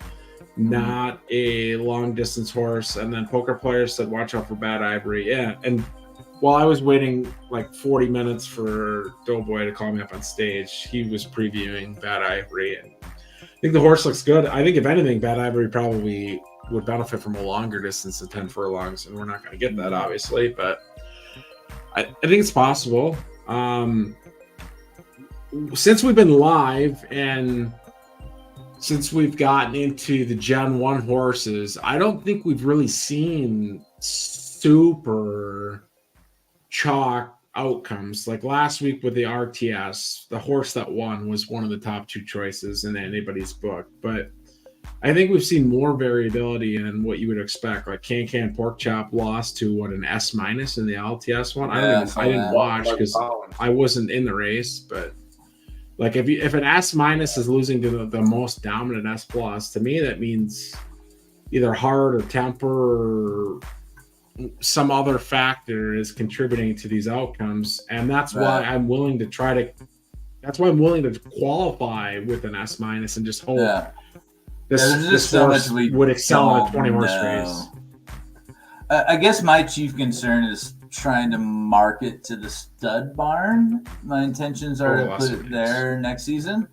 And is it better to have good winnings, good, what is it, the power rate of like wins versus entries, overall earnings, or is it better to showcase the horse in the fucking Kentucky Derby? I'm not sure. Well, but I think you're the better, and maybe even DoughBoy is. You're better to answer that than me. I will say for me, that would never factor into my decision-making process. Yeah, me neither. A function of that is I have 70 fillies to breed. I'm not looking through every colt to like look at where exactly was this colt raced. I'm looking at the very obvious global grade, the very obvious preferences, and the very obvious stat grades. And that's my decision. So whatever your horse actually results in, I would say the same thing for Elvis, and it won 3 Kentucky Derbies. Like the reveal wasn't what I was looking for. It's priced higher than General Duke, which is the same sire at LDS. That's a rare piece. Yeah. If I was choosing between the two at the current prices, I would breed with General Duke over Elvis, and Elvis won 3 Kentucky Derbies. Totally. But what were the breeding revenues for General Duke versus Elvis? Is there any skew there? Like, I think there's skew, but there's always skew when you're on stream talking about your horse, or your horse wins 3 majors. I wouldn't worry about your race record, your earnings, your podium percentage. I don't think, like I said, you guys are the people that are better suited to answer that, because if you're looking at 5 fillies, you're trying to make the best decision for 5 fillies. I mean, I'm trying to make the best decision for a huge stable. Yeah. Okay. So if you think that matters, then for other people with 5 to 7 fillies, then maybe that actually does matter. I don't know. I mean, to me, it doesn't matter. Like, I don't give a fuck who won the Kentucky Derby. Some people will care, but like, I just don't think. I don't think it's gonna matter as much right now. But I feel like some people will like lean just because the horse has won there already and it has that like on its resume. But like, I don't think it's like, if there's a better stud that, you know, fucking ran 10th in the Kentucky Derby, like, I'll probably go with the better stud, you know, whatever's best suited. Like, I'm not going to look at the titles that you won. It just counts it up as a graded race to me. Like, it's going in the graded race bucket. Like, not just because you won the Derby doesn't mean you get a higher fucking podium in the bucket. You know, once you're in the bucket, you're in the bucket. A graded race win is a graded race win. Is a graded race win. So like, I don't think there's any prestige to it yet. I don't think there is, unless they like have the full like Derby experience, where, you know, we have the Preakness and the Belmont also, but they have to figure that out on their own. Like, that would be cool, but like, if it's just a Derby, it's just a major win essentially. Yeah. Granted, it's a 20 horse field, but like, you know, there's 14 horse. It doesn't really matter. Like, it's like, I don't think having that title, like, some people will market their horse as a Derby winner, blah blah blah, and like they'll try and juice it up because that's what it's good for. But like, at the end of the day, you're gonna breed with the stallion because of the stats, not because of the race record for the most part. Yeah, and we see all those stats on Reveal. So yeah, the breeding reports are so huge. Like, that's what I give most of my, you know, preference to, is the breeding reports, and just what do I like best there? What does your perfect breeding report look like? I know that's a very vague and open question, but I think most people have different answers to it. And I don't even know that I know what I think a perfect breeding report looks like. I think that's a great question, Stens. And for me, I'm biased towards the RTS archetype, because that's just where most of my horsepower lies. And I recognize that softness and speed are extremely rare in those archetypes. So I'm looking for wicks on the speed, somewhat of the start. Like, most of RTS is marathoners. And soft is just very, very rare. So I spent a bunch of time banging Falcon Smash with my A-grade fillies, which has slipped me into this kind of getting into the Walter White world. But so many of the studs are all revolved around the jockey. I'm just trying to show up to Purple World with a unique bloodline that definitely doesn't involve the jockey, hopefully not Walter White, and has a fuck ton of soft and speed. And I'm trying to breed into that. And I think that's a niche that I've identified that I don't think many people are working towards. And on the rest of the archetypes, I'm way weaker just because I haven't done as much diligence. I think that's really smart. So I had the JJ from RVA Racing on my stream earlier this weekend or last week, whatever, not that long ago. And he expressed interest in branching out elsewhere, and he competes in RTF and RTS, and he's very good at both. Mm-hmm. So I didn't include those two in the commentary to him, but what I told to him is, like, if you look at like an RDF, if you were trying to buy an S- Philly at RDF, you'd probably pay damn near the same price at RDF that you would pay at LDF or you would pay at LTS, or, you know, kind of the pricing hasn't really chosen a favorite archetype. But if you look at RDF, you have the two S26s, you've got like 100 S horses at the Gen 0 population. So an S- by definition is further behind there. That does not mean RDF is the worst archetype. It doesn't mean it's not the best archetype. It just means there's a lot of horses that are higher grade than an S-, and that is factually supported by GAP data. So what I suggested to him was, well, an S- at LTS actually really isn't that far behind, because at the Gen 0 population of the S's that existed, very few were fillies, and all of those obviously would have been from a one-on-one.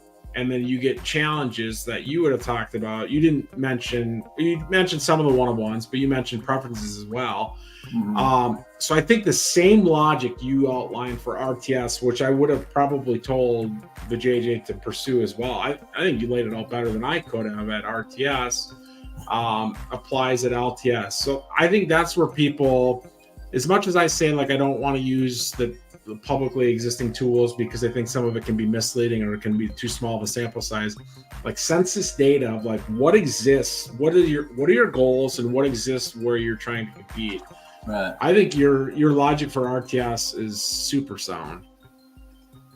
Thank you, sir. And that's how I've built my stable. But otherwise, I'm just playing the macro game. I've bought a bunch of fillies that I don't necessarily like, that I think are just too cheap, and flipping them, frankly, like long-term flipping them, just like that's an underpriced horse. I'm gonna stuff that somewhere else. I had a funny moment this week, and I use this as a public service announcement. I had a nice 6 preference A-grade filly, 2-year-old, solid runner. Not Tomlin, but like it. It was Gray Betty was the name of the horse. Had it listed for $70K. And some dude hits me up on the Discord and offers me $52. And I got offended. And I said, sir, that horse was fairly priced. It is now $80,000 for that horse, and I sold it today. See, and there's one of two ways to approach that when you DM someone. Either you get the no thanks, which I said earlier, is like, if you get the no thanks, it's likely the horse is not for sale. That person is just not interested in selling. But if you get an explanation afterwards, that's the best part. Either you're in an explanation on why your offer is turned down or why it's not for sale.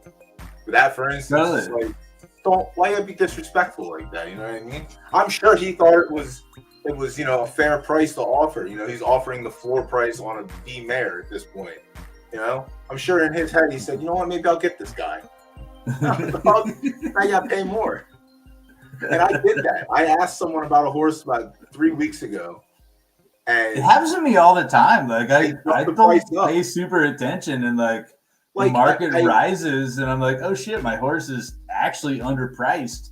That you're inquiring about. I tried to make an offer for it. It was a mare. It was pregnant, and I didn't think my offer was absurd. It was like $25K less than what it was listed for. It was already listed over $100K. So like, yeah, it's either yes or no, or I'm not interested. I don't need a whole spiel of, oh, it's pregnant with so and so, and if it's an affiliate this, it's like, if ands and buts are not the game that I play, I'm here to I made an offer on your horse. I don't need a whole fucking story on why I don't need it. Come on, something about Mary. Oh my god.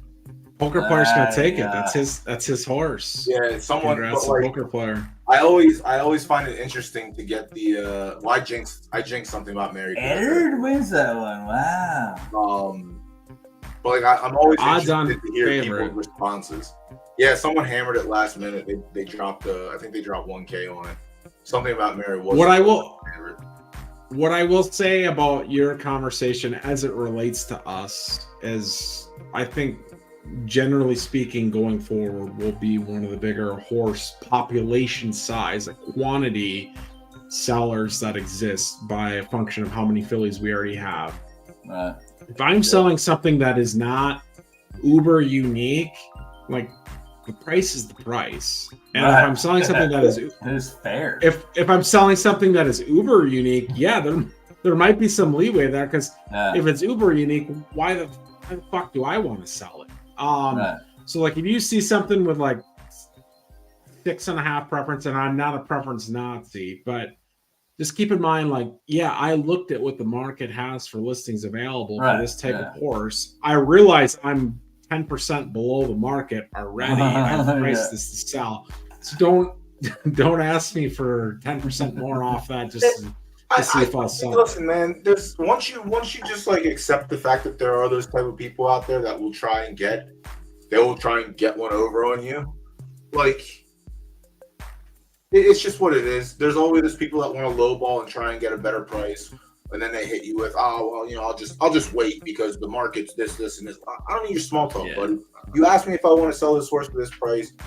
No, this is the price. Move on. I don't need a sob story about, well, it's not appropriately. No, I priced it this. If you don't like it, you don't have to buy it. Like, that's what it comes down to at the end of the day. Like, no one's forced to like give anyone a deal. Like, when I ask people about horses, I don't ask for a discount because I fucking talk about them on stream. Like, tell me what your price is. If I can afford it, I'll buy it. If I can't, okay, I can't afford it. Thank you for your time. You know, it does feel damn good then to raise the price and sell it for more. Yeah. Except when when it happened to me, I didn't like it too much. Granted, it was like 15K more, but like, I'm not paying that. Let some other bozo pay that now. I'm not doing it. You could buy the horse for the listed value.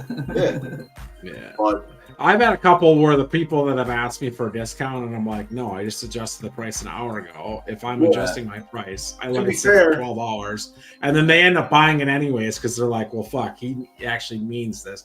So like, to your point, like, I get it. It is relatively harmless if it's the first time you've ever asked me to reduce my price, and we've never had the conversation I just had on stream of, if it's not super unique, my price is my price, and I will adjust my price if my price doesn't sell the horse, but I'm not going to adjust the price for you. I'm going to adjust the price publicly, and I'm going to let anybody buy it at that point. So if I've never had that conversation, yes, super harmless to ask once. You get a few people that ask a couple times, and this is not unique to PFL. This happened in the other game as well. So like, that's natural. If I ask about something and the horse is still listed after like 2.5 weeks, I'll ask again. Yeah, I think that's fair. That's different. A week is enough. A week is enough time. It falls into the time and a place thing. You don't ask right away. You know, that's what I tell people. Like, keep an eye on something in the market. Someone was in here last week and they're like, they like this S- for like 50 something, and I'm like, offer this. Or if you look at the ledger, you can see that they're dropping the price every couple of days. Just wait for it to drop into a price that you're comfortable with, and then just buy it. Like, people are doing that kind of stuff. They'll drop, like, they'll drop 10K a day. They'll drop like 5K a day, depending on the type of horse. I do that. I mean, when I'm trying to liquidate something, I'll drop it 5-10% every couple of days until it sells. Depends. Do you think I'm a fucking lunatic for wanting to take my filly to Night Saturn, even though she's a sprinter? What is your filly? Fortuna. Sorry, I was looking at the wrong screen. I was watching the actual stream. Oops. So go back to yours. What is your No, I think that's fine. What is the price of that Night Saturn in the breeding barn? 20. The thing is, like, even if you're taking a sprinter to a long distance horse, like, your concern is you make a distance mutt, and that's a real concern. But there are other factors at play. One, the RDS population as a whole is not very strong. Two, you're not using a 1-of-1 on the colt side, at least. Like, three, you can wick on. So even if you took your sprinter that doesn't mean you couldn't have like really favorable outcomes towards the Night Saturn side or really favorable outcomes towards the Fortuna side on the distance preference. Like, there's nothing to say that you couldn't hit one of the two distance preference based on the breeding roll. So I think it's totally fine. The one reason I really want to go there is because I assume her heart's going to be dog shit, like actual shit. But Night Saturn has that S heart or that S temper, but also the S heart gets me, and then S speed. But like Zeus ran a mid distance. He ran up to 8 furlongs. Grimald and Beta, she could run 7 furlongs, but like I don't think I'm angry if my Fortuna foal ends up going from like a 4 or 5 furlong horse to like 6, 7, 8. I don't think that's that much of a jump, just based on like Night Saturn had game in those. Now, whether or not those fields were tough or not, these could have been farm races, but I'd have to go back and look at that. But I think that's my choice. And Devo's alluded to it, and he's not wrong. This is a case where the global grades end up potentially posing a problem, and he brought it up in the context of, if you take a goldenrod to a purple and you get all the purples in the right stats on the stat grade side, and a couple goldenrods where you don't care, like all of a sudden you got a killer. It doesn't matter what the global grade is. Like a distilled down version of that is you're taking 2 S minuses together. Like if this horse stays an S minus, one's got a chance of being an S, and it's probably a donkey racer, but it's still an S with good preferences.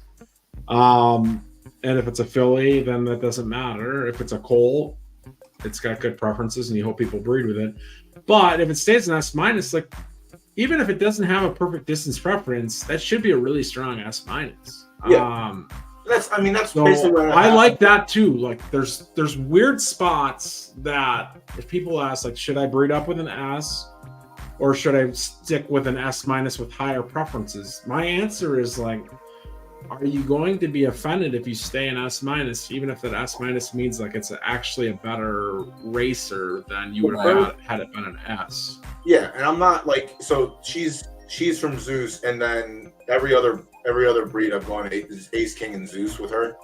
But her next Zeus baby jumped up to S. So like I'm kind of thinking this. And it's probably a much worse racer. Yeah, I was gonna say it's probably a weaker racer, but it went up to S and it gained a star. You can always hit Wicks. Like, we don't know what's in those genetics until we at least see on the track. Yeah. Yeah. You need more of a sample size than we have for sure. Last race of the night, and the S closed as the dog chalk. Yeah, it's the horse to beat. I said the Lahala horse, which was an A+, must be in gate 1, is a horse that is interesting, but the A+ that I'll know the name when I see it. Lando be gate 2, be who you want to be if the S doesn't win, but the S is already nice one. Yeah. Lando Calrissian is a horse that if there's if the S was an S minus, I would probably bet Lando. The last few times it's been in the big races, it's just like hooked the S minuses each time in the bigger money claimers. So that's what I look out to. But yeah, it's going to be really hard for them to beat the S. Yeah. The S won at, I think it won 150 claimer and 100K claimer at 7 and 9 furlongs. Hasn't run at claiming distance or claiming at 8 furlongs yet, but again, it's an S. Give me the 7-2 exact though. Box. But probably don't need a box. I wonder how long. So like the only thing we're missing from this game, right? Or not? We're missing some stuff, but like we're just missing the gambling sponsorship, right? What's that? We're just missing the gambling sponsorship, right? To end up like opening the pools up more and like maybe having the potential to have the exact. Churchill Downs is that answer. Like they already do that with real fucking horses. Yes. Yeah. I do worry a little bit about schedule adapting. Yeah. Free money. I do worry, and the 2 is going to finish second as well. It looks like. Well, maybe not. No, the 1 is going to hold off. Lando's going to hook the 2 because the 2 is dog shit. I told you. You don't listen. Sorry. That's fine. 7-1. None of us were betting against it. I put 1,000 on the side. Betting, free money, whatever. I think the betting can come, but I do have some reservations that the schedule can keep up to the population, because the population in 2 months from now is drastically different than the population we have today. Earlier when I let you go, because I was thinking and talking, that's what I wanted to comment on, is like, aren't they supposed to be expanding the schedule each season now to go along with the population? They are, but we were told we were going to have 5% grade impacted races starting next week, and next week is less than a week from now, and that 5% of grade mattering races is definitely not going to happen. So, like, it's the same as the other game. They can tell you there's 10 different ways we could do this. We've looked at a bunch of options to do this. Like, these are the things that I've heard from Web3 games. Like, I'll believe it when I see it. It's going to be really hard to move away from global grade. It just actually is. Yeah. You told me earlier on this stream you want to keep your S- restricted races. Like, okay, a lot of fucking people want to keep those things. So how do you convince the entire population of stable owners to say it's truly best for the game and probably for you as an individual stable if we move away from this? And the longer it takes us to move away from it, the harder it becomes to move away from it. And through this with a different game. I think that's going to make it really hard on the lower end stables, the people that want to have a $300 horse. Yeah, I don't know. I don't know. I don't have an answer. I really don't. I mean, I don't think even the explanation that I would have is not even good enough. But yeah, maybe it's one of those things. Maybe you just need to I don't know. Like, I think, like, I'm not against removing the grade shenanigans. I just think it might be too early to do it. But then is it too late to even actually do it? Like, where do you draw that line in the sand? Yeah. The other game was supposed to get rid of sandbagging because it was an obvious problem. Like, my input's like very much skewed to the next person who runs 20 to 30 horses a day, where they have, I guess they'll have more trouble finding certain races. But adapt or die. Adapt or die, you know what I'm saying? I don't know. I haven't had problems finding races to enter because, like, I don't mind running my right horse left as long as the dirt and turf match up and the soft and fast preference matches up. But, like, I don't know, man. I guess it's going to be a pain in the ass either way. If you take it away, it's going to be a pain in the ass to adapt. If you keep it, you're going to have people upset that you kept it. Like, ultimately, the team just has to figure out what they want their game to be. Yeah, and I hope Devo's still here too, and I know he just at least probably stepped away. But I mean, he mentioned like it's really tough for the people with a $300 horse or $300 stable. Yeah, and I get that, and I empathize with that. But I think a $300 horse 3 months from now, like that hasn't even been born yet, is a different horse than what a $300 horse is now. And that doesn't mean the $300 horse now is overpriced or underpriced. It's a function of the horse supply and where we're at in the continuum of how much crown's going to be contributed to the community. So if you're racing now, there's 9,300 horses that exist now, most of which are probably retired. 3 months from now, you're going to have more horses than that. So in theory, a better horse in quality should be cheaper because it's one of 15,000 instead of one of 4,000. Like, those things can both be true. So to the extent of you want someone with a $300 stable or a $300 horse to have equitable outcomes, I would say I think we can get there, but I think by us getting there, it means better horses are naturally going to become cheaper. And I certainly think they will become cheaper. I think we'll see horses become cheaper as early as next week. This is the first time Gen 1 fillies have dropped their own foals. We have actually more foals entering the ecosystem for the first time since the game went live. Yeah, that's because the 3-year-olds from last season are dropping babies now. And then yeah, I don't know, man. I think it's tough. But to go back to the S- thing before we wrap up, so I went to Gap Data and I sorted. This is in order from 10 furlongs from top to bottom, left, dirt, and turf 3-year-olds only. So this has turf and dirt on them. But this is like the top 25 S plus S minuses ranked from 10 furlongs from top to bottom. And it's a lot of S minuses because like we were talking about S minuses being a thing. Like I think right now, until we get more, I should go back and look at how many S's and S pluses. I got to find that chart from crop 2 or crop 1. How many S's and S pluses were born? I think as we go on, we might see less S minuses being able to win the Derby just because the population. For sure, right absolutely. So like right now, it's going to be like we're not going to see it like this again. I don't think. I think in 2-3 more seasons when there's more S's and S pluses, we'll see like the outlier S minus pop up and like do good against the S's and whatnot.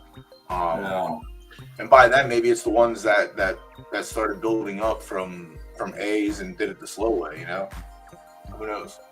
Well, and I think that's going to exist when you look at like the unique archetypes of like LTS, which didn't have the fillies to begin with and didn't have unique colts in large part. The 2 unique colts at the S- level are owned by Eddie. Neptune was the A+.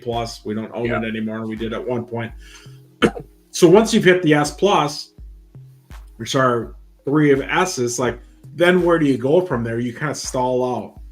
I think the stalling out is going to happen at LTS for sure, LTF to whatever extent they're connected, and then RDS, which is why when you said like you want to take your RDF filly there, like I think that's the only way you're going to move RDS forward is to have RDF move into RDS.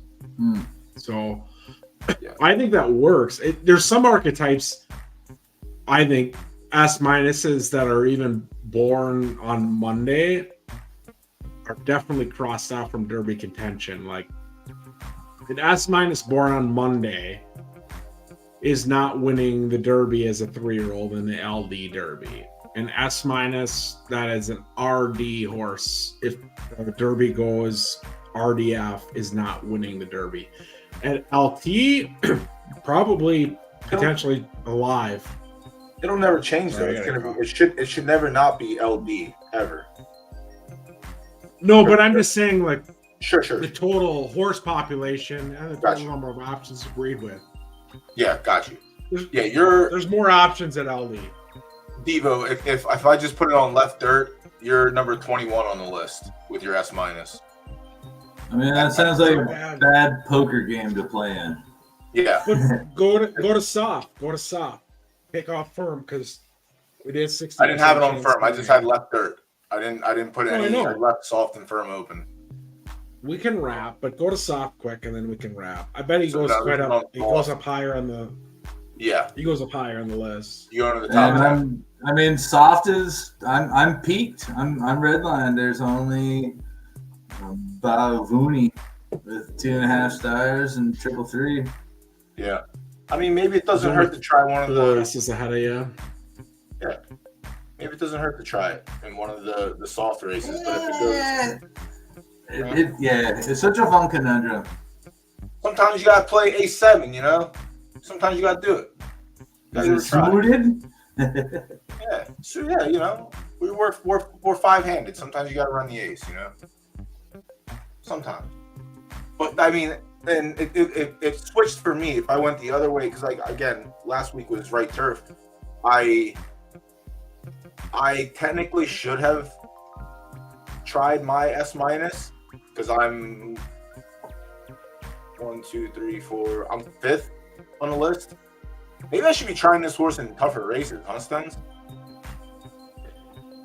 If you asked Sowers, he would say yes. Well, I mean, I have been. I've been running him in the grade 3s, and he's podiuming him, but he's hitting the podium. But like, it's also hard to run there because fucking Superman's there also. Right. So depending on the distance, and like, I feel like I have a better edge when I get to the when it's not fast and firm. Like when I get like soft and yielding, I feel like I have an edge over Superman, but because he's a 3-star firm. So like that's the way I keep away from him. But yeah, if it's only Dirty Diana's right there. Yeah, I don't know. Maybe I gotta try. But Dirty Diana is not a 10 furlong horse either. Like that's where there's no sample size context to this population. Like I actually do think Dirty Diana is a 6 furlong horse. Like what's his name from Equine Harmony told me. 2 seconds and I've got it. Nameless is his name. I think what he gave me probably passes the smell test. So that's where the rankings here I think are really tricky because you just don't have the context to go with. Like, why is this horse ranked here? Yeah, and this is right turf, soft and firm, and I'm still up there. It's Superman. This is 11 furlongs also now. Yeah, I don't know. Maybe I just gotta try him in tougher races and see. While he's like kind of peaking right now, so I'm not gonna say he is fully peaking, but like his last like 6 races, we had 4 in a row, second, 4th in a tough race, and then 3rd today in the graded. Yeah, I feel the same way about Renfield. I've never tried to qualify for anything. I've got him registered for a race in 14 hours. Like, am I too late to qualify, or can I slip in last minute? No, I think because it's only day 2, right? Today's Tuesday, Wednesday. So you have Wednesday, Thursday, Friday to qualify, correct? No Fridays. Oh, no Friday. They don't run on Fridays. Well, the good thing that's to your advantage is there's been 10 different winners of 10 different qualifier races. So and if you've won, chances are you probably don't need to run qualifiers for the rest of the week. That's a good point. Making the competition softer. The strategy. Yeah. But like, so later in the week, if you haven't qualified, could be. See you, Bryce. Sorry about your. So you're saying I should try? Didn't mean to jinx you, bud. I mean, listen, I regret not trying. Find an easy one. Find an easy one. I'll be done in 3 minutes. I'll find you a race, and then I'll sign off myself. Yeah, I think you just have to find the. There's not a lot of fast races where there are, but you gotta like cherry pick them. But on soft, like you just try your distance and give it a go. Lowest buy-in for the qualifiers because you don't care about the buy-in, you care about qualifying. Yeah. You said you're racing tomorrow, so then that takes tomorrow off, but you go to the 19th. What time does your race fire tomorrow, Diva? My race is the North Face Championship Stakes at 2:06 p.m. tomorrow. 2:06. So then you got fucked. There's no rain in the forecast for the 19th for the qualifiers. So you're probably dead, but it was the right idea, I think, to explore qualifying. But on the 19th, there's a 60% chance of rain at 10 Eastern. Then the rest of the day are 0% rain. Yeah, that one fires before your regeneration shield is up. Yeah, whatever. It's a learning experience. There's always next month now too. So it doesn't mean it was the right. It wasn't the right thing necessarily to qualify. It's just what are your objectives? Like if he doesn't try to qualify, chances are he can find a softer race. I'm crushing this week. Like every race, and I feel like I'm making $100 a day with that pony. Yeah, last week was a really good week for me. Huge week last week. It was probably the best week I've had playing the game. I took my Gen 0, who was definitely minus 32,000 in entry fees, and I got him down to minus 14,000. So the old man started. Yeah. But I mean, all the crown that he's made since the season 1, like he's paid for himself. He's been fun. Yeah. He's been a fun little horse. I don't know if he has any breeding value. Like he's a 22 boost, but I don't know where he would get I don't know what would be what here. But yeah, I don't know who wants to bang a 8 grass 8 Listen, he's gonna sit in the stud barn for $50, so that's fine. That's it. What's he gonna do after next month? He ain't gonna do shit. Like he's gonna sit here until he dissolves into the abyss. But yeah. What do y'all feel about altering that? Like, should it be $50 minimum for purple and orange? Should you be able to set that A- at $10 if somebody wants to bang it? I would still think that'd be a waste of a womb if somebody wanted to pay you $10, but should we let them? No. I think the easier conversation to have on breeding is the maximum amount of covers is like the easiest place to try to figure out no, we can use 35 internally starting next month, like in one archetype, but no one really needs to be able to have 35 covers. I get that might be as real as it gets, but it doesn't really fit the game mold. As real as it gets, there's how many hundreds of thousands of thoroughbreds in the United States of America? Yeah. We have 9,000 horses. Not even the U.S. too, because overseas they still count also. You can take your overseas too. Or sometimes. So even if you can breed however many times in real life, we have 9,000 horses. We do not have hundreds of thousands of horses.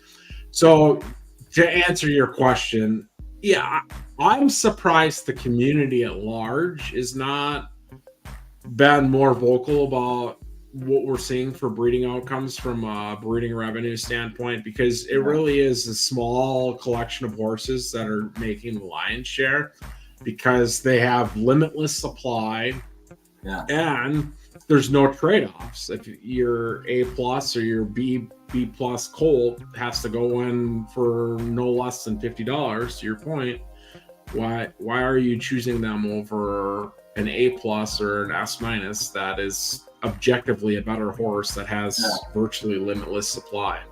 So I think the total supply has to, if anything changes, and I'm not advocating for a change, I'm just saying if anything changes, I think the total cover is probably the first thing to be looked at. And then if you want to do what your minimum is by subgrade, sure. I hashed that out with Pete from YSM one night like a year ago. That gets to be a tricky wicket as well, or sticky wicket, because you have S's that are objectively terrible racers and maybe not even good breeders. They might have like 3 preferences versus what we consider like the S20s or even the S26s, the prime times of the world, that have 9 of 9 preferences, or the S20s would have 7 preferences. So why would prime times minimum breeding feed be the same as an S with 3 total preferences? It shouldn't. Now they're both S's. If they're the same minimum, the S with 3 preferences is never going to command any covers compared to primetime that could price himself at the minimum with 9 preferences.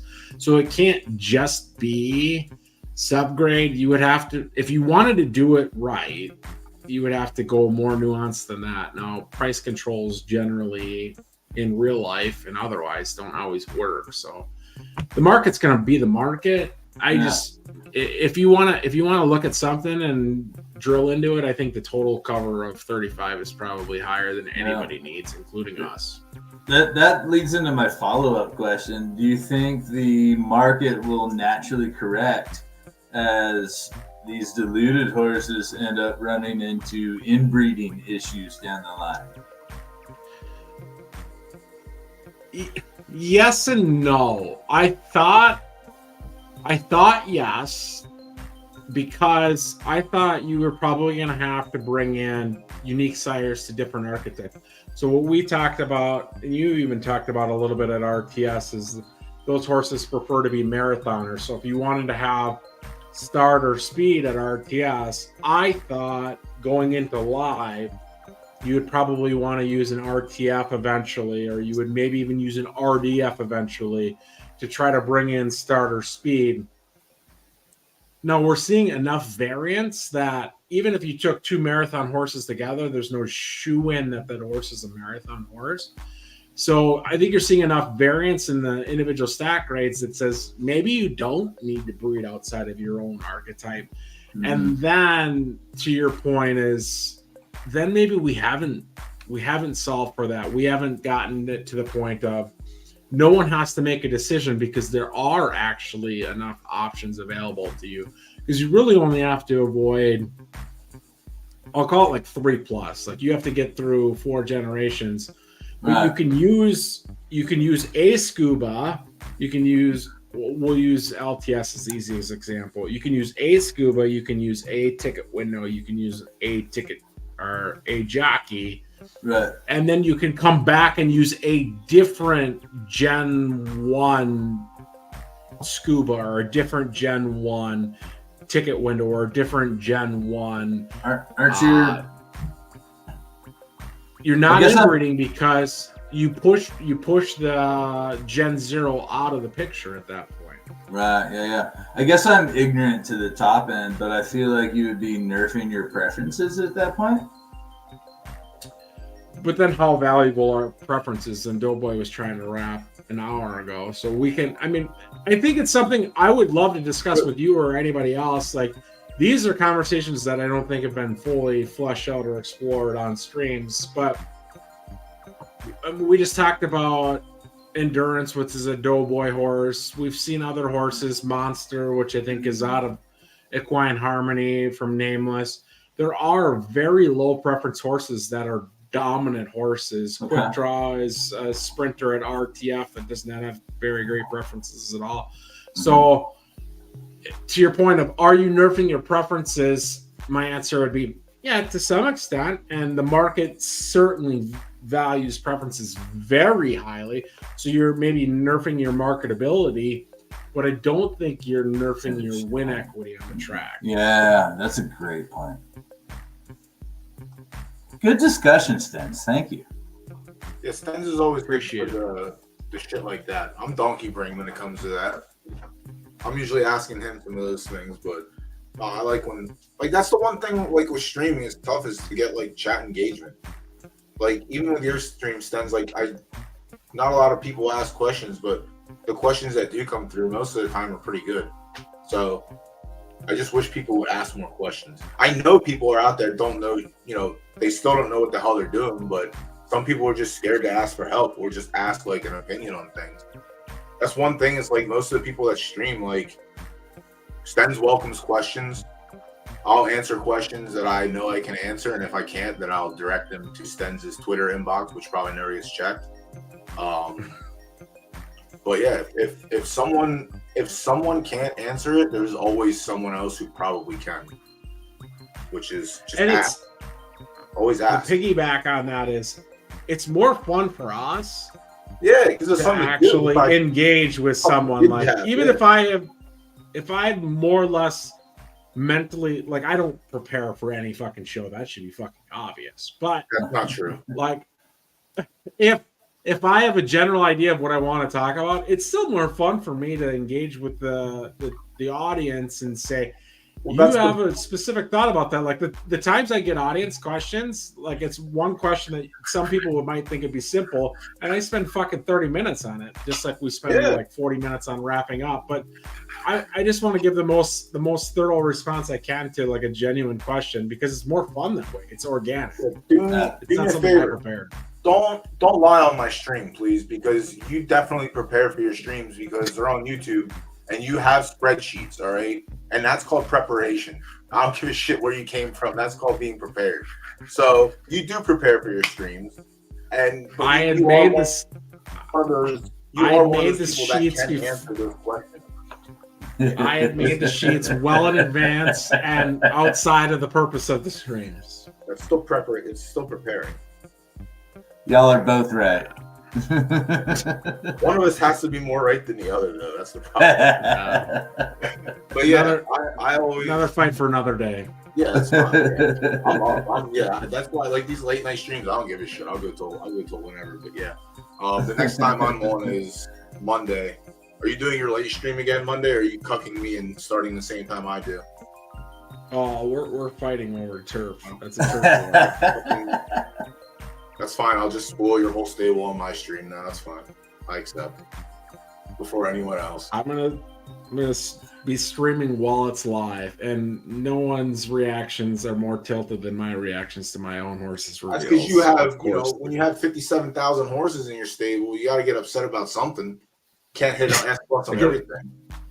I get upset about all of them. I get stoked when I get to log in and see that I think I'm more excited for retiring our first filly. I think that's like the one thing I'm more excited about for Monday is actually hitting the retire. I don't know if I'm going to do it Monday though. Like that's the thing. Like if I really want Night Saturn, I kind of have to wait and just be ready. But no, I don't. If I'm in a race, when he puts that thing in, I'm going to be pissed. Is it already in the barn? I would say Night Saturn sold out in a couple hours last time. Yeah, I think you have to be ready for it. I think it's going to happen again. Yeah, I know. It's just I'm going to be tilted when he decides to retire on Friday and I missed 4 days of racing. Like, that's the part. Are y'all not worried about them having to fuck a bunch of your brothers and sisters? Like, if everybody's banging Night Saturn. Listen, at RDS, it's tricky. I admit there's only like 2 sires at RDS in total, but bring in an RDF or bring in an RTS to RDS. Like you can get creative a little bit, and you're going to sacrifice one preference, but as long as you're only sacrificing one, who cares? But that's what I like about my filly. She's a 1-star firm, so I don't mind. Like that's where I don't mind going the opposite way. If it's 1 or 1.5. I'll swing the other way. If I'm a 2, 2.5, or 3, I'm just staying. There's no reason to go off the course. You know what I mean? Unless you're gonna be a fucking lunatic, then. But you're really just setting yourself back. Like I don't see there's a reason to set myself back if there's just a better option to be consistent. But I agree. No, yeah. I would breed with Night Saturn with yours, and I think you're gonna have to do that on Monday in the earlier portion of the day. Yeah, I don't know what else opened up at RDF besides Deuce and Ace King, but I mean, it's probably going to be one of those again, unfortunately. I wish there was something better, but there's just not. I mean, she's Astro too, so I can't hit like the other good RDS or RDF stallions because they share the same ticket, or the same profile pick. But I guess if you want to differentiate, if you're trying to differentiate, I think you probably do go to RDS, and then you go to Night Saturn until you get the outcome you want, which is probably a filly, and then once you've got the filly, then you take that filly to Doc Holiday, and then you try to find a unique third. You're gonna have to wait for a unique third. Someone else is gonna have to make it. Someone else. Well, by then they're building up slowly, but by then there's going to be something. You might have to pay for it. Well, like by then, you won't care about paying for it. Would you take her to Night Saturn because she's 1.5, or would you just stay the line of Ace King and Zeus? I have Doc in the chat. Doc is great too because he usually put up the S- temper from RDF 101 fillies. I agree. I think what you're trying to do is you're trying to sequence yourself to like every outcome is a good outcome, because what you don't want is like, fuck, I needed a filly and I got a colt, and then you try to move on and you can't. You're building out to make sure that you're not inbreeding, and the only concerns about inbreeding you have are when you have fillies, right? Like inbreeding is not a concern if you ended up with a colt. It makes it less marketable if someone else has to worry about it, but ultimately that's not your problem. So on Grimwald itself, yeah, I would probably take Grimwald herself to Night Saturn. Yeah, see, like that was the other like, because again, she's 1.5, so like, I don't think it really like hurts that much. It hurts if we get a colt, but like, whatever. But does it? Well, what is Night Saturn priced at? 2,000 or 20,000. Sorry. Okay, so but to my point, and then I swear to God, I need to be done. I was going to give you 20 minutes tonight. It's 3 hours and 20 minutes. That's the problem with this fucking okay, but my point was, if Night Saturn is 20,000, because I'm doing this with Morningwood at LDF with the colt we bought from GVG. We talked about fucking 3 hours ago. Yeah, Cosmo. I know that Eddie's got an S+ from Morningwood as well as a 3-year-old. Probably going to win the Derby this season if it goes firm or good, whatever. But I know Eddie, based on how he priced Morningwood, is going to price this S+ at, call it 60,000. Yeah. So even though mine's an S, even though mine's not that good, it's still Morningwood, it's still Ziggy. It's more or less the same bloodlines of what he's going to roll out. So if he prices at 60, that gives me a lot of fucking wiggle room to price at anywhere between 4K and 30K and sell whatever I want. That was your point. Oh, go ahead, finish. My bad. To your point, if Night Saturn is 20K, and yes, it's going to have better preferences because you're going to take your 1.5 star firm and you're going to whack it. It's going to end up being like 1 star soft. But at the end of the day, it's still a Night Saturn full. It's one of the earlier Night Saturn fulls. Night Saturn only entered the barn last season, right? So there's only one crop ahead of you. If you enter the barn and Night Saturn's still 20K and you price it 4K, even if you don't have as good of preferences, even if you're still an S-, are you at 4K marketable to some extent compared to his 20K? Now, the caveat to that is there was a crop last season that's ahead of you. Like, there's going to be a Night Saturn offspring that's going to be earlier and probably better than yours. But there's not going to be that many. And some of those are going to be fillies. Maybe you get a filly. Like, you could thread the needle here. Yeah. And to touch on the morning wood, and then we can cut it. Then we'll be done. I'm still looking for an LDF. That's why I was looking through your stable. I'm still looking for an LDF filly, but I just think right now it's going to be a little too tough to get with the season ending and new foals coming out. But I had asked Eddie about 2 colts that he had, and he didn't want to sell the one because he didn't want Morningwood to get undercut in the stud barn. And I'm going to. I said, I understand that.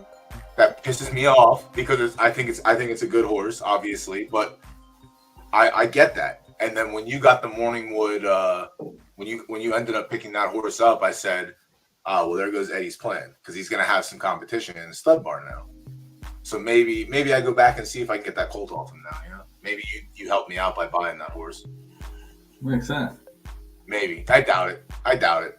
But the ones that I asked him about are both horses that I think can compete for the Derby at that distance. But that's before we added that. Yeah. Before we added that S-. I mean, we still have money in the account, but like that S- filly was 95K or 96K. Like, I think we still have like 130, but that's the whole bankroll. Like, if I'm looking to add another filly, then that's literally the whole bankroll essentially. So we probably sit back now and I wait for this S- to come of age, or potentially flip her to buy an actual LDF or like an LDS, like half star for breeding. But yeah, it's been tough. It's been tough getting into LDF because, you know, that's the only major we have to run to right now, outside of the 3 other random weeks that we get in a month, which we don't really know what they're going to be yet, but they could just alter. But yeah, I mean, they're all majors. They all pay the same. But yeah, I mean, you know, the Derby's what matters, but I want other things to matter too. I want a juvenile series for, you know, I want all that shit, and I think we can get it, but it's just when do we get it? Yeah. I guess it's when we get clarity on the schedule. I'm not worried about that. The team is crushing things. Churchill Downs is our only solid partnership. Why not center around the Derby? Should give it a little price premium as it has. And like, I'm fucking stoked on this game, man. Like, it's great. We're doing good. It's way better than the other game. Yeah, I've been a strong believer in the game since Profile Picture Mints, and it took me months to even get a piece of action. But me too, man. I got scarred so hard by the other game. I couldn't get back into it until I heard about the Churchill Downs partnership, and then I had a good long conversation with Savers, and now I'm like right back to like Bitcoin 2017. Like, should I just be taking out loans and buy everything I can right now? No, don't do that. I won't advocate for that. So. Yeah, I literally had to tell my friends. But we're all so scarred though. So like, we're in a bear market and we're crushing. Like, this is awesome. Yeah, I think once we get a partnership for wagering, I think that's when we can. I'm not comfortable yet. I'm a big fan of not getting comfortable just because anything could happen. Of course, yeah. the partnership is 3 years with Churchill, or 2.5 years, but like, anything can happen. But yeah, I think once we get the partnership to put wagering over the hill, I think I'll be a little bit more comfortable. But that's what I want to see next. Something happen there. Like I said, I imagine it has to be legal issues, or they'd be pushing it by now. But we'll see what happens. But on that note, we cut it off and then rehash it some other time. Obviously, I'm not going to promote Stens on Monday. I'll be on Monday, so I'll see whoever's there on Monday. Stens is a bad guy now. Don't watch his streams on Mondays. Any other day, watch it, but not on Mondays. But yeah, I didn't think Stens was going to hang out this long, so that's nice. And Devo, like I said, I always forget to hit the Twitter message to get you to come up so we can bust down these races. But maybe next week I'll get my shit together. I appreciate you boys having me on. I enjoyed the conversation very much. This game is eloquent and beautiful. And how cool is it that we could go hours over deadline, being paid nothing, just talking about it because it's fun. So the more that Stens talks, the more money he makes in the outcome, because he gets to talk about it in stable. And then next week when he puts his foals up, everyone goes rising tide lifts all ships. Yeah. Don't worry, Stens. I'll be waiting for my my S- full next week. We'll talk about it. But yeah, thanks. I tried to give you one from crop one.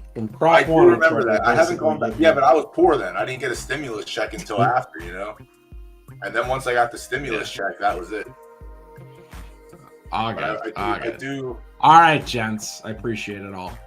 Appreciate you, Stens. Yep. Good to chat with you. All right. Chat, thanks for hanging out.